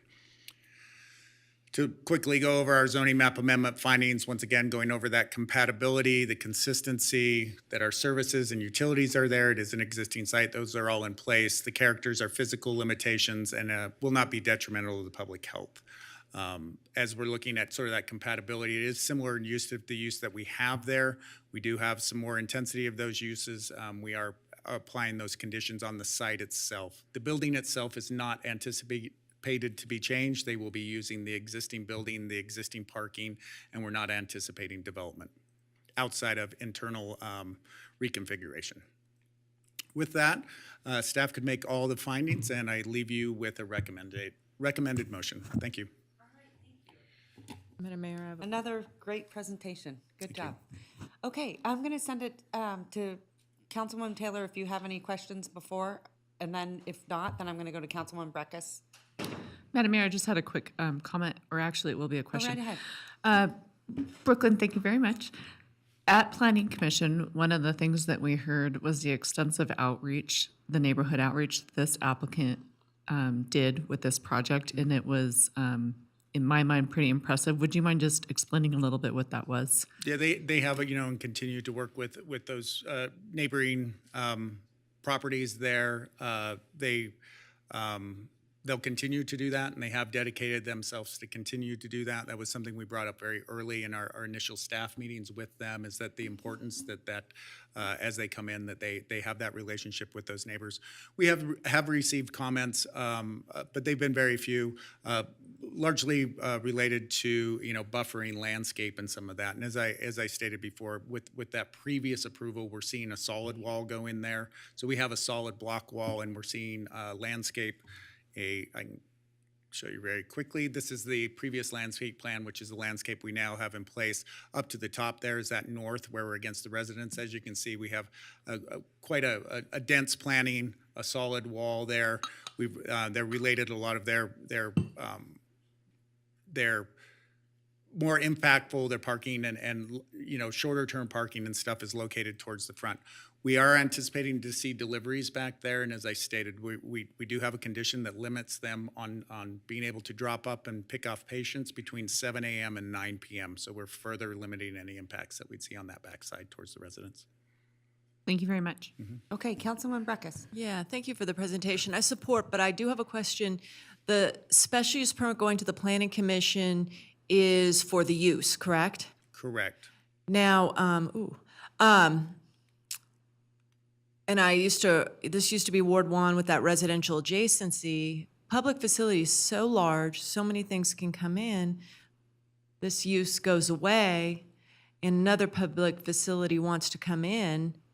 Will it go through the special use permit process again for residential adjacency, or have we gotten rid of residential adjacency? No, we would have residential adjacency in this situation, and anything that would require that conditional use and that change of use. So if we saw a change of use going to another intensity, that use would be analyzed related to the adjacent properties. Why aren't we doing residential adjacency special use permit here? That was looked at through both that initial SUP and then through the use being conditional. That we Okay, had so there were two, in the terminology that, I think historically has been always gone, there's two special use permits. Correct. One was for residential adjacency and one was for the use of a hospital. Correct. Okay, so if the hospital goes away and someone wants to convert it to, a waste transfer station, something else, public facility, a charter school, it would go through a special use permit for residential adjacent. Okay, thanks for thank you that so much. refresher. Just really quickly, what is the time frame on this? I cannot speak to the time frame. We do have the applicant and the representative here, and I believe they could speak to that. Okay, that would be great. Just really quickly, give us a time frame, a little bit about Good afternoon. your side of things. Ken Shulman, Northern Nevada Health System. Time frame following acquisition, which we're expecting to be the next 30 to 45 days. We're expecting 7 to 9 months to open the facility. Okay. So You want to talk a little bit about what that is? The facility, Yeah. it'll be changing it from its present use of skilled nursing facility to some behavioral health, about 60 beds. At LTAC, which is long-term acute care. Yeah. So patients that are in an ICU presently, but will be in an ICU setting a long time, but can do some element of rehab. So it may be that they can move 1 foot, then we get them there and they start doing PT by moving 1 foot. Yeah. And that is to help speed up their recovery. These patients will be in the healthcare system for a year or better, from ICU at a hospital through an LTAC to a rehab hospital to a skilled nursing facility, and then hopefully back to a home. And then the other element is a acute rehab hospital. So following a stroke or an extensive surgery, you're not as critical as an LTAC for your general care, but you need dedicated physical therapy, occupational therapy, like kitchen, how to use a kitchen, how to use a standard bathroom. So this facility will have those 3 elements in different portions of it. I just want to thank you so much on the behavioral health aspect side of this. I mean, this is so desperately needed in our community. I can't tell you. The biggest feature of this facility is it's going to be behavioral health in a pretty It'll building. be the largest In a pretty behavioral building. health facility in Reno. And it'll be a beautiful building. Yeah, So I we'll help know you remove guys that will stigma make it of a bad building. exceptional. But I just want to say thank you, because this is one of those projects that are very rare. Rarely do they come before us, and it's very unfortunate. And I'm 150% 50% supportive of what you're doing, and I wish we had more people in the community willing to do, mental health services. But I want to say thank you so much. Thank you for all the So- support. We're looking forward to doing this. Councilwoman Dewar. Yeah, a very similar comment that I was going to make is that I'm so excited. Could you say again how many behavioral health It'll be units there will be? It'll be 60 behavioral health beds? 60. 60, yeah.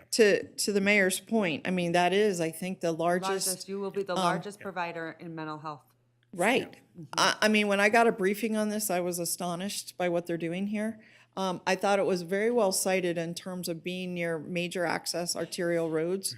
And the fact that, unlike some others that have been proposed, we're not going down one-way streets or in congested areas, that there's a frontage road, it's right near I-80. I mean, it just seems like well-positioned. There was a comment during my briefing that one, I think only neighbor, had a comment that the trees had grown up and they couldn't see the mountains anymore. And what I asked them to do was, please, please, please, do not go top that tree. Topping trees essentially kills them. It just takes longer than chopping them down. I asked them to selectively go in if they want to and trim out some branches. It totally works. But I mean, those trees were planted to provide both a buffer with the residential area. So one person may not like the tree, but many of the other people living there may. Number two, it was done long ago to help offset, this climate change. Even 10 years ago, we've known about climate change for, almost 40 years. But, and this is a city requirement, and that's what happens. You plant trees and people, there is a downside sometimes that people's views get blocked. But please be surgical if you do address the trees, and do not just chop that one tree down or cut the top of it off, okay? Definitely. Thank you. and the patients will appreciate that. All right, any other questions? Seeing that there are none, may I get a motion, Councilwoman Taylor? Yes, let's see here. Oh, look at that. Right up there. Based upon compliance with the applicable findings, I move to approve the zoning map amendment and refer to a second reading. All right, I have a motion. I have a second from Councilwoman Weber. All those in favor say aye. Aye. All those opposed, motion carries unanimously. I want to thank this entire council for giving this a unanimous vote. Really, really appreciate it. And like I said, we need these services now more than ever when it comes to mental health. This is a very, very special day, so thank you. All right. Madam Clerk, I think, let me ask you, what do you guys want to do? We take a short break? We could, And we also have an attorney-client, you said? well, the problem is it's not really a short break because Oh. we're going to have an attorney-client, Oh. so it's going to be a long break. Well, then- I was thinking, let's just get through the rest of this. We can do that. Okay, let's do it. Okay. All right, Madam Clerk. Thank you, Madam Mayor. We're moving on to item D1, which is a presentation. Perfect. I'm going to send it to our city attorney, Carl Hall, to read the ordinance. Nope, we're on item D1. Sorry, Oh, I Madam thought you Mayor. said E1. Nope. D1, sorry. which is a Title V presentation. Hold on. Oh, here we are. Sorry, I didn't hear you well. I thought you said E1. Okay. Madam Clerk, any public comment on this item? Madam Mayor, we have no public comment registered. Additionally, we did not receive any correspondence on this item. Oh, I am mistaken. We did receive one letter of correspondence received from Councilmember Breakfast on behalf of Don Mahan, which has been submitted to the public record. Okay, thank you so much. Okay, go ahead, take it away, Lance. Good afternoon, Madam Mayor, council members. For the record, Lance Ferrato, Business License Manager. So today I'll be presenting on the most current information regarding cannabis consumption lounges in Nevada and how that affects the city. Staff is asking for direction on council's desire to move forward with lounges, and I'd also be sharing some information with regard to curbside pickup regulation, drive-throughs, and hours of operation as it relates to retail cannabis stores. So the goal today is to get direction on two main topics. With regard to cannabis consumption lounges, should staff initiate outreach and stakeholder dialogue regarding cannabis consumption lounges and return with possible text amendments for discussion? Completely separate from lounges, with regard to adult use cannabis retail stores, Should curbside pickup be legalized? Should drive-throughs be allowed in the city? And should hours of operation be amended? I want to remind everybody that decisions made today will not effectuate anything. Today will just dictate on how staff moves forward. To refresh your memory, in 2021, the state legislature passed AB 341, which created lounges and directed the CCB to create a regulatory framework. Additionally, they passed SB 168, which gives guidance on curbside pickup. Last October, I was before you discussing these same items and was instructed to continue monitoring and to participate in the state's efforts to create a framework. Staff was also directed to look into retail hours of operation, drive-throughs, and explain current code and what options might exist going forward. So first, lounges. What is a consumption lounge? As you can see, the simple definition, it allows a single-use cannabis products or ready-to-consume cannabis products to be consumed on the premises of the business by persons 21 years of age or older. There are a couple of other components to that definition. Just for full understanding, single-use cannabis products are those to be used in one sitting and must meet the allowable serving sizes as defined by the CCB. Ready to consume are those products intended for immediate consumption, presented in the form of food or beverage. To give you a comparison of what a lounge might look like, the most similar business type model is a bar where drinks would be served to patrons for legal on-site consumption.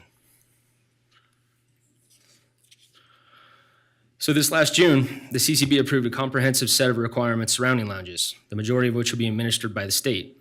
Adopted regulations include requirements as listed here, including others: physical location of retail lounges, product procurement and storage, employee training and education, product types, serving sizes, indoor air quality and standards, consumption visibility, health standards for food prep, incident reporting, impaired drive mitigation, and sanitation. As you can see, there's a pretty robust oversight by the CCB in these lounges. So statute authorizes two types of lounges: retail and independent. Retail lounges are those that are attached to a retail store, and independent are standalone. The state also controls the number of licenses to be issued.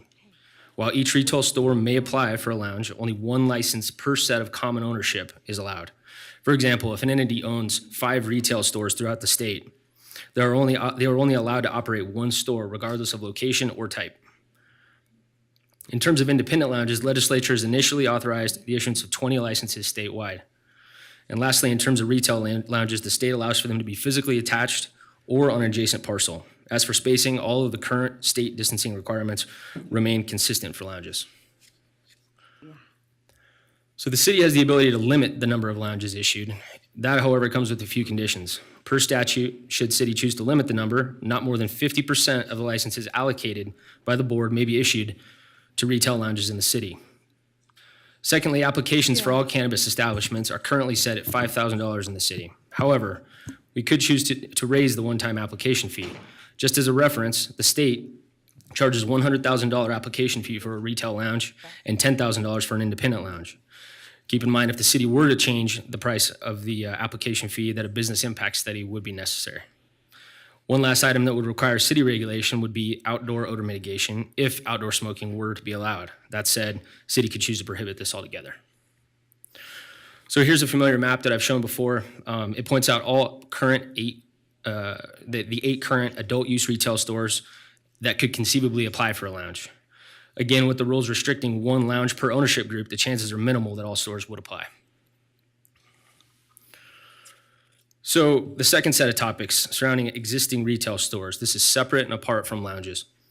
As I mentioned, the state has created regulation allowing curbside pickup, and after the submission to and from the approval, pickup after the submission to and approval by the CCB. It isn't necessarily something new to the city, as these practices were allowed during the heights of the pandemic, but now the state requirements are clearly outlined, and the city could choose to implement similar or more restrictive processes. As you can see here, it's a fairly simple process. It's an approval by the CCB, and standard operating procedures must be submitted. This is more of a method of convenience than anything, but since the state has created regulation, the city should address it in code. So as far as drive-throughs are concerned, I'd like to clarify something in my staff report. Prior to regulation being created around curbside pickup, it was thought that drive-throughs fit under the same requirements. After further clarification, drive-throughs are separate and distinct topics. Drive-throughs must be approved by the state to ensure proper security protocols and operating procedures, but at a local level, zoning restrictions and traffic considerations should be contemplated. As you can see here, for a non-cannabis establishment, all but one of the current retail stores are zoned in such a way that a drive-through could be considered, whether by right or through a conditional use permit. If council wishes to treat cannabis retail stores similarly, code could be amended to allow for these standards. So hours of operation here. Currently, Title 18 allows retail stores to operate from 8 a.m. to midnight, 7 days a week, regardless of the zoning. At our last meeting, this topic was discussed, and it was noted that several business owners had expressed interest in expanding on their current hours. So staff pulled this information together to show you how each retail store is currently zoned. As you can see, the top 4 locations are restricted more so than other non-cannabis businesses in their area, and the bottom 4 have the ability to operate slightly later than would be normally allowed in their zones. After this presentation, I think PD can share their perspective if council needs more color on that subject. Lastly, if council chooses to move forward, sections of Title 8 will need to be amended to address public consumption. However, regardless of the lounges, Title 8 should be opened up and administratively updated to reflect the current state terminology. So back to the decision points. First of all, lounges. If staff is given direction to move forward today, lounges will not be open. That said, the process of public outreach would begin and while staff continues to monitor the state and local jurisdictions for any new information. Staff would then begin to construct an ordinance and discuss options with stakeholders, including council members. Alternatively, if council moves to halt the process, staff will draft an ordinance prohibiting such business and again, continue to monitor statewide activity. So as for our second set of decision points, these exist solely around the adult use cannabis retail stores, again, separate completely from lounges. Curbside pickup has been established at the state level, and regardless of the council's decision today, a text amendment should be initiated to address it. Drive-throughs, as far as drive-throughs are concerned, current code is silent on the matter, so again, regardless of the decision, an amendment should be made to clarify. Lastly, hours of operation. Should council decide to extend the hours of operation, a text amendment will need to be initiated. So here's our recommendation. Staff recommends council provide direction to staff on applicable decision points in order to amend Title 5, Title 8, and Title 18 as necessary. Again, as separate topics, should staff initiate the process of public outreach and begin fashioning a draft ordinance? Secondly, how should staff proceed with curbside pickup, drive-throughs, and hours of operation as it relates to the existing cannabis retail stores? At this time, I'm happy to answer any questions and also know that I have representatives from Planning, Code Enforcement, and Reno PD. All right, thank you so much, Lance, great presentation. So many questions. I bet. Right? Maybe give us a little bit of background. I would imagine you've been following what they're doing in Las Vegas.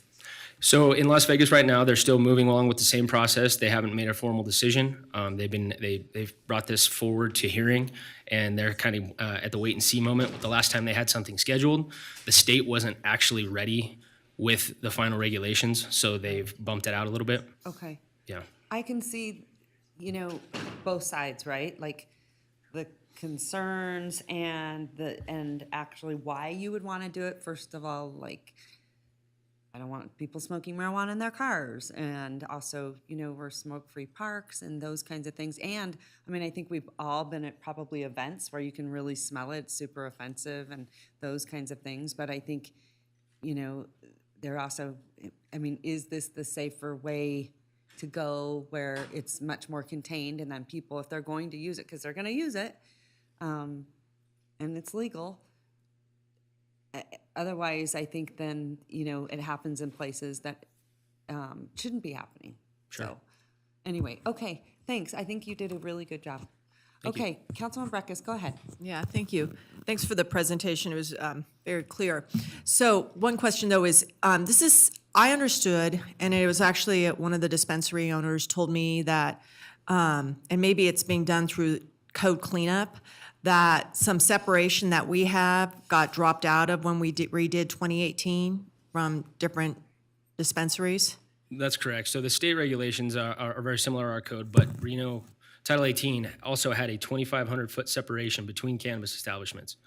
That fell off. It has actually already been through Planning Commission, Okay. And you should be seeing Okay, a so that's separate potential and apart ordinance. under the guise of cleanup, and certainly under the guise of our authority to have added an above and beyond municipal law to state law. So here's how I see this is, I'm very sensitive to staff's workload and what our priorities are.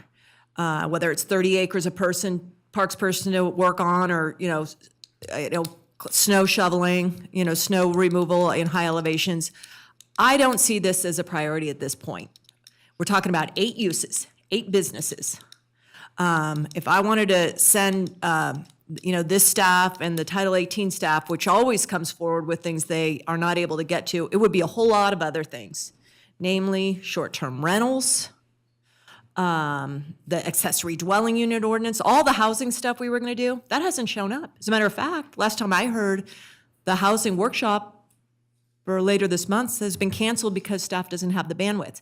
So I'm not going to be going out and telling the public that we're putting our time, focus, priority into introducing a new use of cannabis lounges into the zoning code when we are really falling behind on just basic things like regulating short-term rentals. And I introduced this week's email from a constituent about the problems they're causing in their neighborhood. We know they're causing housing supply issues or accessory dwelling units, some of the other things. It's just not tenable to me to go off into this area at this point, for 8 uses. People aren't coming to me about it. If we wanted to deal with drive-throughs, our standard drive-through ordinance is a mess, an absolute mess, and you just have to go down by the convention center and see what we've been permitting and the problems we have. So a whole, look at that, I think, is needed. And we do have a template for what we want to do in Title 18, and I think that we need to focus on those things before something like this at this point in time that no one's really asking for. And so that's where I stand, and I have another comment, but I'll just wait for others. Thanks. All right, go ahead, Councilman Reese. Thank you, Madam Mayor. For my part, I'll disagree with the Ward 1 representative. I represent the entire city of Reno, and this is a topic of frequent conversation. I get asked about this topic from entire age range, from 21 years old to 85 years old, quite frankly. And I'm not getting calls about short-term rentals. So it's just one of those things where the Ward 1 representative is sort of clutching pearls about a thing, believing that the staff doesn't have the ability to do more than one thing at one time. I think you do, so I'm not worried about that. I'm happy with the work that staff puts forward, and I think that you're doing an excellent job of trying to navigate the complexities of a body that has different opinions on different things. But I get asked about consumption lounge at least twice a week, if not more, sometimes twice a day.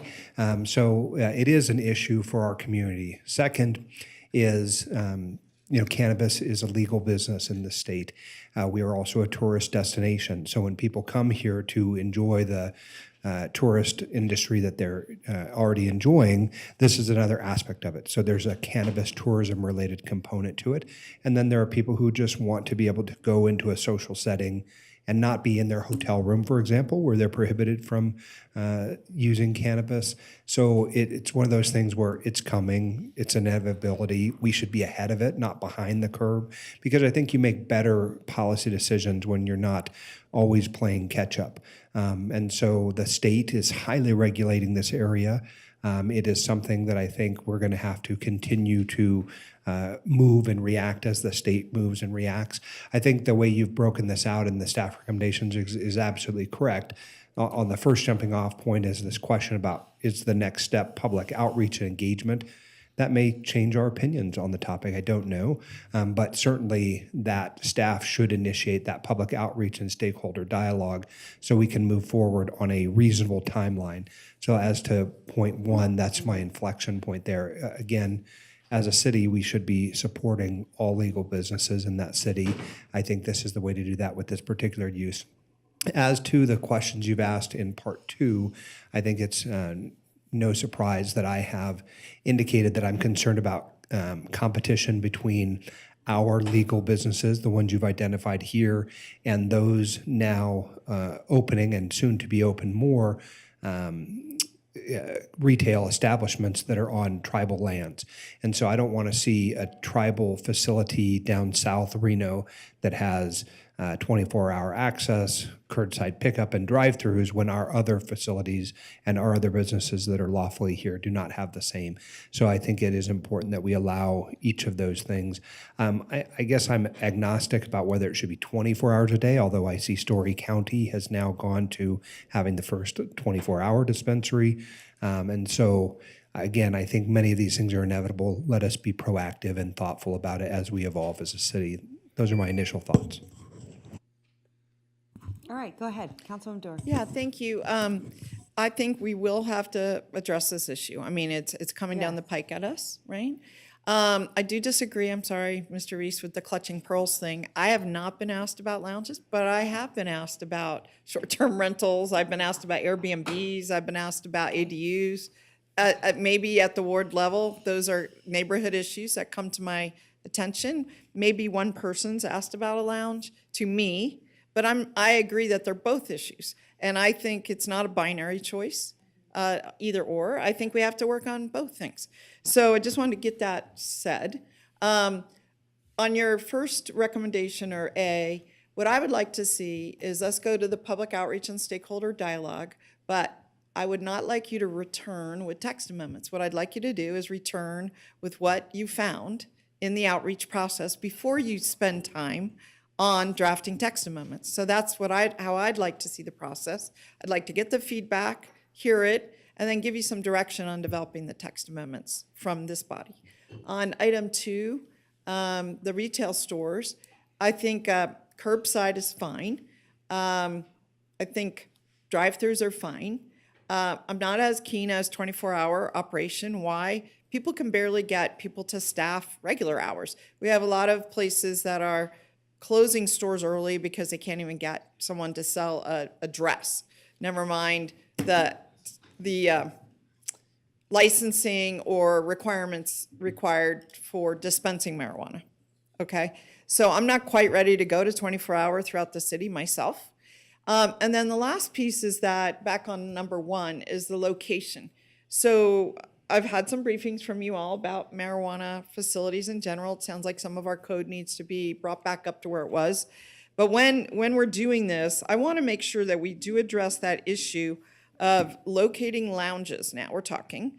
Also having the distance requirements from schools, from gaming, and from, I would include in that the drug rehab centers that we've discussed. I don't know that all of those distances have to be the same. I think it's 2,500 feet from each other for cannabis dispensaries, 1,500 feet from a gaming, and we have 0 feet from a drug rehab facility. I might recommend 500 because I think that that's the alcohol distance that we have from drug rehab type facilities. It's 500 feet. I believe it's 300 feet from community facilities for cannabis. So those are supposed to be included underneath 300 feet. Yeah, it's 300 feet. And it's Okay. 1,000 feet from schools. Okay, I had the numbers wrong. So 1,000 feet from schools, and it was 1,500, I thought, from gaming. Correct. Okay, and Non-restricted 2,500 from each other. That's what our previous Title 18 iteration said, and Yeah. that will be coming back forward Yeah. To you shortly. But I'm just making sure that we add in that drug rehab portion, because as you remember, Madam Mayor, we had huge discussions about this. So I don't want to have had that conversation and then kind of overlook it while we're doing the lounge conversation. Okay, I think we should make sure we address it. Right. Right? Okay. Yeah. Thank you. Yeah, good questions. Thank you so much. The cannabis industry is $11 billion in the United States alone. It's big. It's big. So the other really big industry is the tourism and travel industry. And because Nevada has approved cannabis legally, that we get a lot of questions about this. Can I in my room? Do you have consumption lounges? I mean, it's a real thing. I'm really glad you're bringing it now, because I think we've been wondering for a long time. I mean, it's been, I would say, 3 or 4 years now when this was coming. So I want to commend you. But from the other aspect, and I can't remember, but I think I'm right, did I see some correspondence about the state saying that they wanted to get these licenses going, or, you know? Correct. What is it? They want to know, right? Exactly, yeah. Okay, I thought I saw something A on letter of that. intent was sent from. So when we talk about time, I just want to be clear that this is something from the state, so it is relevant and it is timely. We should be hearing it now. And we also have Deputy Chief Tommy Robinson. I'd love to hear a little bit about your thoughts from the police department, because I bet this is timely for you every day. So thank you for being here. So go ahead, Lance. Well, I was just going to say on that note about the correspondence, just today, the CCB released their intent to release applications. So there's a 30-day period that they're allowing to notify everyone that you can apply, and then there will be a 10-day application period. So it is coming down the pike, and we were asked by the CCB if we were going to be interested in the process and moving forward. So yes, it is very top of mind. So we have an obligation to the state to hear this. Yes. Okay, thank you so much. I appreciate that. And I'd love to know, Chief, if you would like to tell us, you know, what your concerns are. What are you guys thinking when it comes to these consumption lounges? Well, for the record, Tom Robinson, Deputy Chief of the Reno Police Department. Good afternoon, everybody. You have a beard. It looks like I fell into my ice cream. Great. It's all white on the bottom. Looks great. So far, the local industry has not caused a lot of concerns for us, not a lot of calls for service. It's been a well-run industry. We have some concerns about our ability to police them 24 hours a day. That's why we've always been supportive of limiting their hours of operation. We have concerns with drive-throughs just because of some of the experience we have with coffee drive-throughs and the traffic jams they cause. But other than that, like I said, they've been a very well self-policed industry.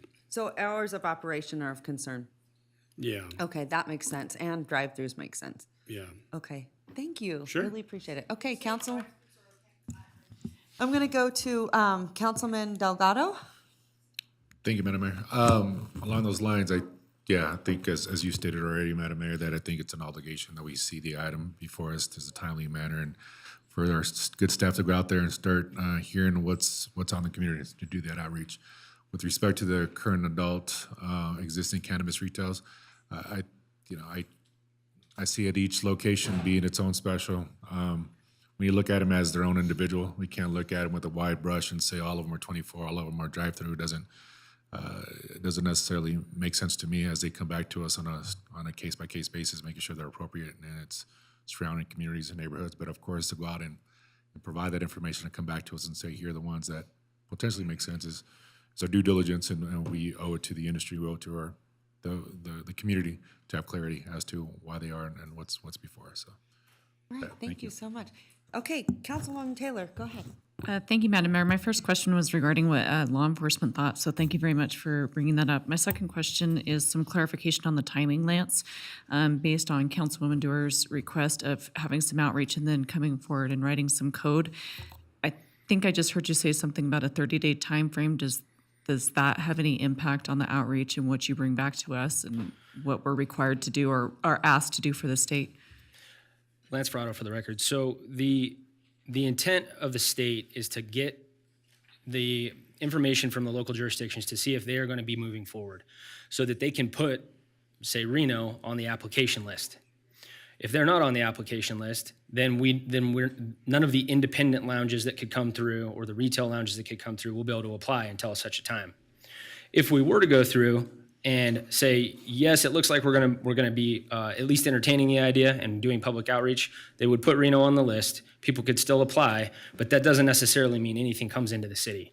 The city still has full control of allowing, approving, disapproving, and just we're silent on it now. So if someone were to get a conditional license from CCB, they can't necessarily just come and open. They still have to get the city's approval. So the timing of the whole, like you asked, it's more the timing it's going to take to get public outreach and to come back to the body is going to take longer than that. But the intent is to get an idea of what direction we want to go. So we can do both? Yes. Okay, thank you very much. Okay, Councilman Breckus. Yeah, I mean, the point that it's not binary, it really is. I mean, there only so much can be done by our staff, and where's the stormwater utility? Where's the tree ordinance? Why do we cancel a housing workshop, and where are the housing ordinances? There are limitations to capacity. I want to let everyone know that when we did the zoning code, we put a lot of things in the parking lot. One of those was the sign code. Well, I spent 2 hours yesterday at a sign contractor's facility at their request. They made the request of all of us. My question was, is the sign ordinance more problems now than it was 20 years ago, 10 years ago, 5 years ago? Yes, yes, yes. Not standards, but both the administrative difficulties that staff's having and the clunkiness of the code. Where's that? Why is that? How many sign permits are done a year? A lot, versus 8 uses. So I dispute this. I think the state has enabled us to say if we want to go here, and if we want to go here for these 8 businesses, that's fine. But when people ask me about short-term rentals and sign problems that are, citywide problem to business, or where's an accessory dwelling unit ordinance, I'll tell them, go to public input meetings on marijuana lounges. But in terms of marijuana lounges, I want to express my concern that I do not support additional smoke public places and businesses in the city of Reno. If anything, I support smoke-free restrictions to bars and casinos. That's in our lap. I've had talks about the manager with it before. He did not allow me to put it on an agenda at the request of a public health group about a year ago, but I continue to stay focused on it. Our lungs are suffering every single day, and we're gonna create a whole new swath of smoke businesses? No, that's a private indoor use in my worldview. It's a public health problem, and I'm not willing to go there. I will reference, if the council is going to go there, a recent LA Times article, and I can share that with you, about marijuana consumption clubs, which are, it's used in a cooking process for dining. But there's also smoke inhalation issues that the cooks have to deal with too, but probably no more than, cooking a bunch of coriander or something. So I absolutely oppose smoke, whether it's through hookahs or bongs or joints.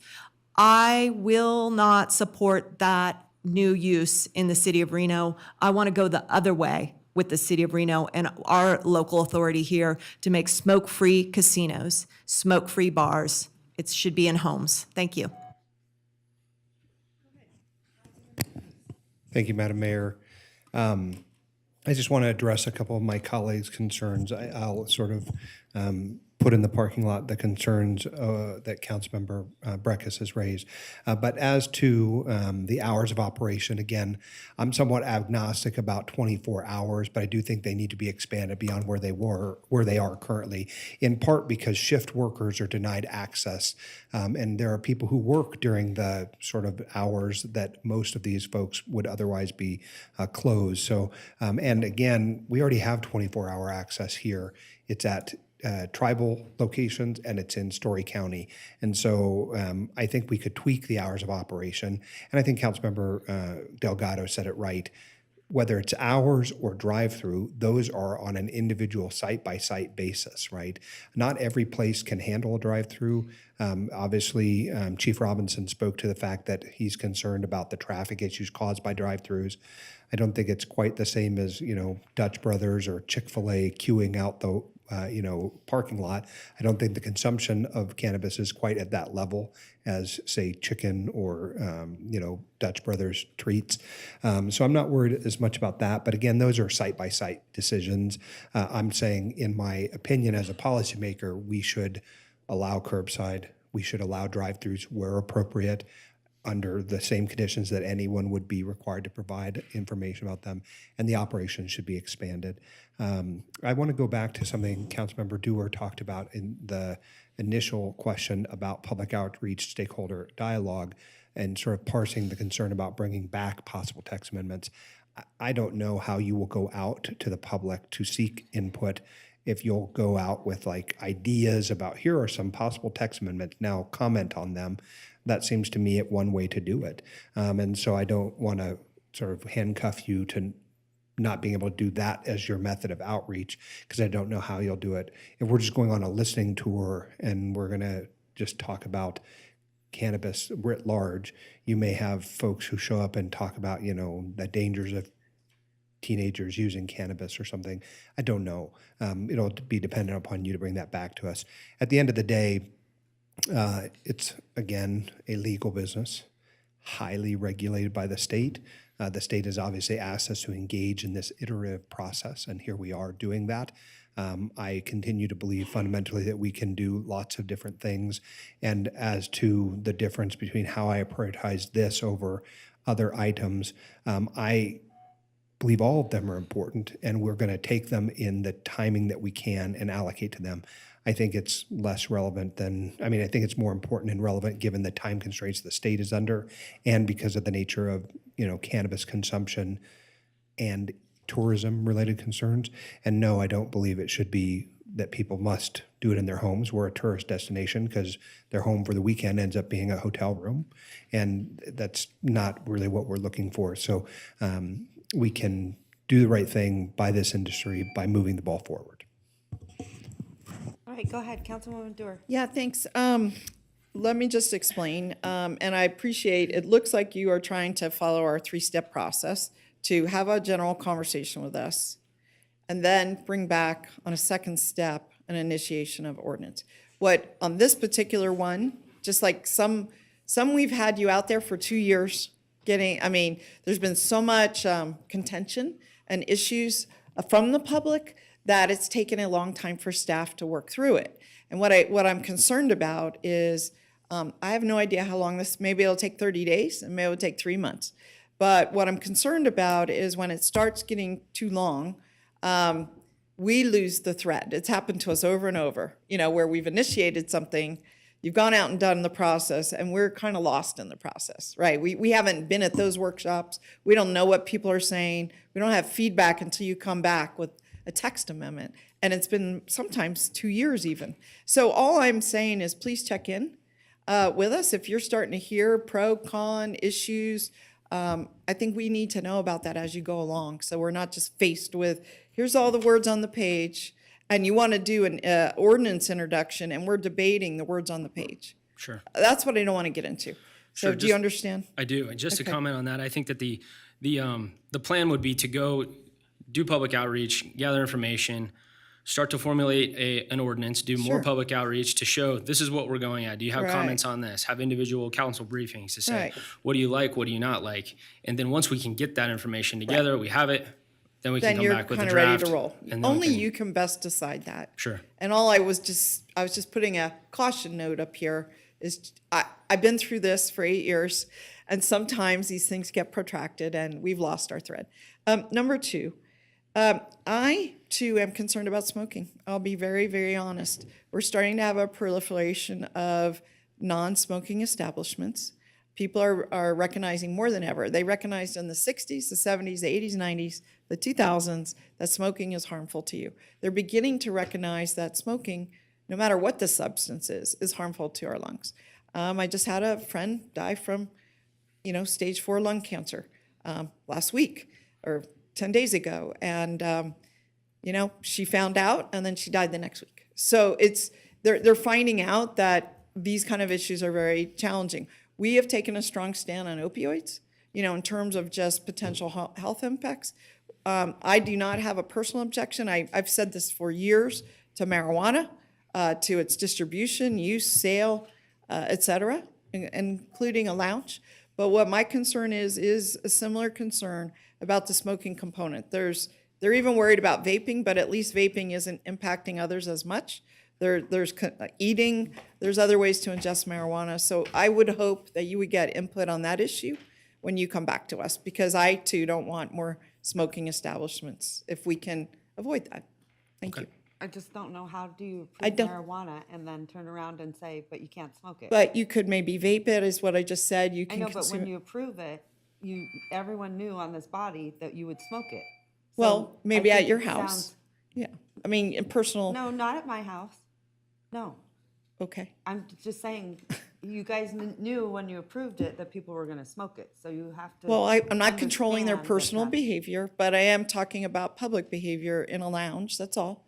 It's just I'm No, entitled, I understand. think. I'm just saying, this body approves dispensaries. Absolutely. And then you have to be very careful when you say, but this. And other I'm aspect prepared of to it. approve lounges. Okay? I mean, honestly, I don't know how I feel about lounges until we know. That's what I'm saying. Yeah. But people just can saying smoke it, of sounds- course. Yeah. Of course. Yeah. I mean, you yourself started with comments about smelling it and being exposed to it, just even in our garage or wherever in public spaces, and the need for some kind of regulation. So I think lounges will help us get there. Yeah. So I know that's all I'm saying is that we sat up here and approved, all of us, I think, approved medical or marijuana dispensaries. Of course. Right? And then in the same breath. you not have the to same do breath. This is yeah. a couple of years later, and we're now on It lounges. is And the same breath. Basically, you guys, we've all approved marijuana dispensaries, and then we have to realize that there's implications with that. When we they're going to smoke it. Absolutely. I'm just noting a cautionary note on this topic, which is 2-3 years after we've approved medical marijuana and recreational marijuana distribution. Totally fine. I'm just sounding a note of caution. I haven't said yes, no, or maybe. No, I'm understanding that. I'm just saying you can't say yes in one breath and then say no in the other. So you have to be very careful about what that looks like. And I'll just make one more comment. We have been concerned about the distribution of bars and the localities of those bar distributions, the localities of packaged liquor distribution. So much so, it's legal. We don't want them to consume it on our streets. We don't want them to consume it in their cars. I mean, we have controlled how they consume the alcohol and also the closeness of the distribution facilities. And so much so we've had to go into 14 and we've spent an enormous amount of time on it. I just want to make sure that the lounges are properly spaced and we don't get into like 25 lounges in downtown Reno, none in the out areas. Those kind of issues, And I'm just glad- learning from yeah, our experiences. I'm glad you brought that up. Especially being next to a drug rehab. Right. Which you did support. I did not support that. Right. So I want to make sure that we do not put those types of things next to. Right. Reasonable regulation. Drug rehabs. So. Right. Okay. Thank you. Especially Go ahead, freestanding. Councilwoman Weber. Thank you. Thank you, Madam Mayor. I just want to say that I believe we need to be cautious. I think we need to move forward so that the state knows. And then I think as we get more information, having the outreach with the public and with many of us, I'm sure, that is the way to go. We do need that input. But I am very cautious, and I'm not going to say now what I do support or don't support because I want to hear from the others. So, thank you. Go ahead, Councilman Reese. Thank you, Madam Mayor, and I think I'll be brief. Look, we all want to be cautious because it's new territory, and so I appreciate the concerns raised by all of my colleagues. As to this issue about creating businesses where smoke is filling rooms and people are hotboxing like mad, I suppose, number one, it's a choice, right? I think I am someone who believes that we should not have indoor smoking when I go to the casino or the supermarket or a restaurant. That's not something that I want to encounter, me personally. But of course, if I am going to a casino for a show or something, sometimes I encounter it, and it is something I don't care for. But it's different. When you go to a hookah lounge, you are going there because you want to be exposed to that. When you go to a consumption lounge, you are going there because that's what you are seeking. It's not, I don't think it's the same as comparing it to the folks who are looking to have this body adopt indoor smoking bans. It's just not comparable. Those are not related concepts in my mind. And so I'm interested again in continuing down the path. I think that your office and also the state is looking very carefully at the way in which lounges must be created in such a way as to minimize the smoke impacts to, sometimes it's the employees of those lounges, it's people who are entering it. So it's all these very technical things about how large a room can be and what kind of air filtration system they will have. And it's on and on and on, but that's not going to necessarily come out of our efforts. The CCB will deal with that. And so I think those questions that we have are A, going to be answered by some sort of higher level authority at the state, and B, we'll work through them as a body. Again, I don't think any of us today are saying they're coming and we're going to have 25 of them, as Councilmember Dewar sort of posited, because the number is so limited and the cost is very high to even obtain a license. I think even in the cannabis world, those folks are asking themselves whether there's really a viable business model for consumption lounges. I think there's maybe one in Vegas that'll be rather large. They planned for it all along to be a lounge. And maybe during Super Bowl it'll be packed or whatever, but I'm not sure that that's what's going to happen here. But we got to make sure that businesses which are legally operated to or licensed to operate have the same playing field to do it as anybody else. And so continue to believe that you're going to do an awesome job. Tommy Robinson, an expert in this area, and really trust his judgment on it. And so, continue to believe that we'll be okay. Thanks a lot. All right. Okay, can I get any further discussion? Seeing that there's none, I'm going to send it to Councilman Reese since he is the at-large member. Go ahead. I'm going to move to approve staff recommendations as to item 1, staff directed to initiate public outreach and stakeholder dialogue regarding cannabis consumption lounges consistent with our conversations here today. And sub 2 would be the existing adult use cannabis retail stores that we would continue to develop the necessary staff background to evaluate and allow curbside pickup, drive-throughs as appropriate, and hours of operation potentially be amended. All right, I have a motion. I have a second. Go ahead, Councilwoman Breckus. Yeah, I'm not going to support. I really wish we were willing to stand down and let other cities and counties go forward in the first grouping. Maybe those cities that, don't have a sign ordinance that's gotten more terrible for that industry in the last 20 years, or is regulating short-term rentals, or doesn't have whole segments of the city coming unglued as unplanned growth goes up hillsides and loads traffic down into their neighborhoods.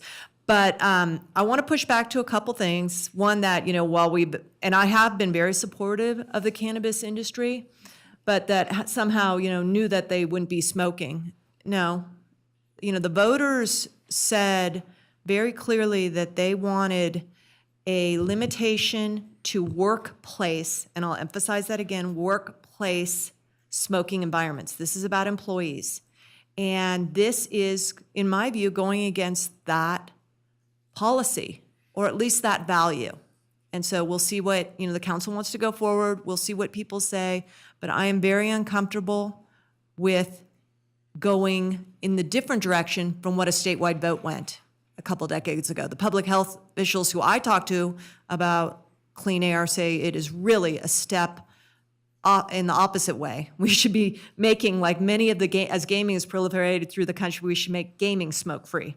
It hasn't hurt gaming operations in other states. So I want to push back to that. We know people smoke, but we don't have smoke work environments in cannabis environments. So that's that. The one last comment I didn't get a chance to say, and this is the 24-hour operation. I am concerned about if you're in a district where you have non-24 hours, opening up one of these particular uses to 24 hours. I do think there's concerns about those. And if you are letting one of these and they do go to 24-hour, then they're being inserted into an area that has a very reduced level of activity, around. And I think that does raise concerns. And I've got 2 in my ward, and one in particular I know pulled back on their hours of operation. That's the one in Midtown on South Virginia at one point. So I hope you'd pay attention to that. And I won't be supporting the motion, but I do want to express the concern about the 24-hour. And let's face it, I am sensitive to shift workers, but we also know there's delivery allowed. Thank you. All right. I want to just say, I don't think we should act like we're concerned whenever we've approved marijuana dispensaries and when we've approved marijuana dispensaries next to drug rehabs. So anyway, thank you. Motion and a second. All those in favor say aye. Aye. All those opposed? Opposed. Motion carries. Thank you. Madam Mayor, to your last point. No. Oh, I wanted to support you on that point. Okay, thank you. Okay. All right, moving on. All right, Madam Madam Mayor, we're Clerk. moving on to item F1, which is an ordinance adoption to be read by the city attorney. Ordinance adoption, ordinance number 6635, case number LDC 22-00085, Mountain View Estates, Unit 5, zoning map amendment. Ordinance to amend a zoning map from single-family residential, 11 units per acre, SF11, to multifamily residential, 14 units per acre, MF14. Plus or minus 33.33 acre project site is located directly west of a roundabout between Ferrari McLeod Boulevard and Remington Park Drive, 300 feet north of Pimlico Street. Site has a master plan land use designation of mixed neighborhood, MX, Ward 4. Thank you. Mr. Hall. All right, may I get a motion? Right here. Bonnie, oh, I'd I thought it was- I'd love to make a I thought it was motion. 5. Go I ahead. move to adopt ordinance number 6635. All right, thank you. I have a motion. Second. I have a second. All those in favor say aye. Aye. All those opposed, motion carries. Okay. Madam Okay, Clerk. Madam Mayor, item G1, which is an appointment to the Ward 2 Neighborhood Advisory Board by Councilmember Dewar. All right, sending it to you, Councilwoman Dewar. And I would like this to come back again at the beginning of the next month, but today I'd like to appoint Tyler Hinman. We have a motion and a second. All those in favor say aye. Aye. All those opposed, motion carries unanimously. Okay, item G2, which is an appointment to the OPEB Trust Fund Board. Madam Mayor, I move to appoint Monica Cochran, Matthew Taylor, and Callie Wilsey Second. as the 3 individuals to the OPEB Trust All Fund. right, thank you so much, Councilman Reese. I have a motion from Councilman Reese, a second from Councilwoman Weber. All those in favor say aye. Aye. All those Aye. opposed, motion carries. Thank you. Item G3 is an appointment. Sorry, Yep. So for urban to the forestry. Urban Forestry. Yeah. So I'd like to reappoint Cynthia Albright, Bruce Barr, and Anna Higgins. All right, I have a motion and a second. All those in favor say aye. Aye. All those opposed, motion carries unanimously. All right, G4. G4 is an appointment to the Human Rights Commission. And Madam Mayor, before you go on, I'm not sure, I just wanted to point out, I think this is correct. I just wanted to point out that Tori Sunham, who is, was my recommendation, would actually be a reappointment. So she's on there now, but it doesn't say reappointment, so I just wanted to clarify that.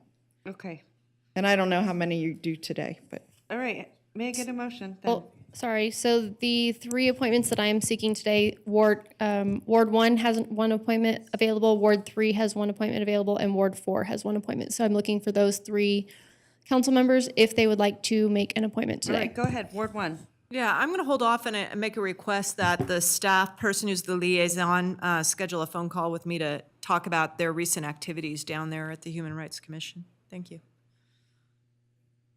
Okay, Okay, Ward 2. nope, Ward 3. Ward Ward 3. 3, I'd like to reappoint Ms. Barkawi. All right, I have a motion, I have a second. All those in favor say aye. Aye. All Aye. those opposed, motion carries. All right, Ward 4. He doesn't have an appointment. Okay, Okay, So Madam Mayor, question. moving on. A question on this. So I'm just not sure, Tori, is she not on why is she listed on here if she's already on? Or has she dropped off? I'm unclear. I would have to look into it, but I can reach out and get back to you All right, on thank her you. current status. Okay, item H, correct, Madam Clerk? That is correct. All right. She's already on. Any council members? Seeing that there are none, moving right along.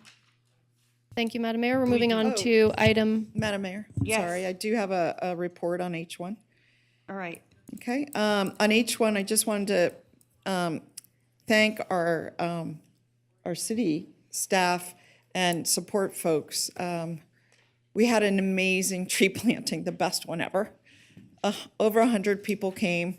They planted 60 trees in this park that virtually had no trees in 2 hours. They were incredibly efficient. And I just can't say enough about the Mount Rose stake of the LDS Church who partnered with us, and the Double Diamond HOA. At least 4 of their board members were there, as well as members of the neighborhood who came out. There's also a young man who started a new tree nonprofit called Trees Are Us, and they're growing trees down in Washoe Valley. And he and his father were there. So people got to meet him, and he's quite a character, really awesome kid. So anyway, I just wanted to make a comment that it was really successful, and I really appreciate the staff support. Thank you. Yeah, that's good. That's great. Love it. Okay, Councilman Weber. Thank you. I'd like to do the same. I'd like to thank our team, the Parks team, as well as our liaisons, Noemi and Amy. We're both at our Ward 4 cleanup at Dorothy McAlinden Park, and it was awesome. It was probably one of the best turnouts for the area, and they did mail some to the surrounding community, and a lot of folks showed up to help clean That's so up great. and to use the dumpsters that were provided. So it was great. Good job. Really good. Great. Thank you. All right. Anyone else? No? Okay.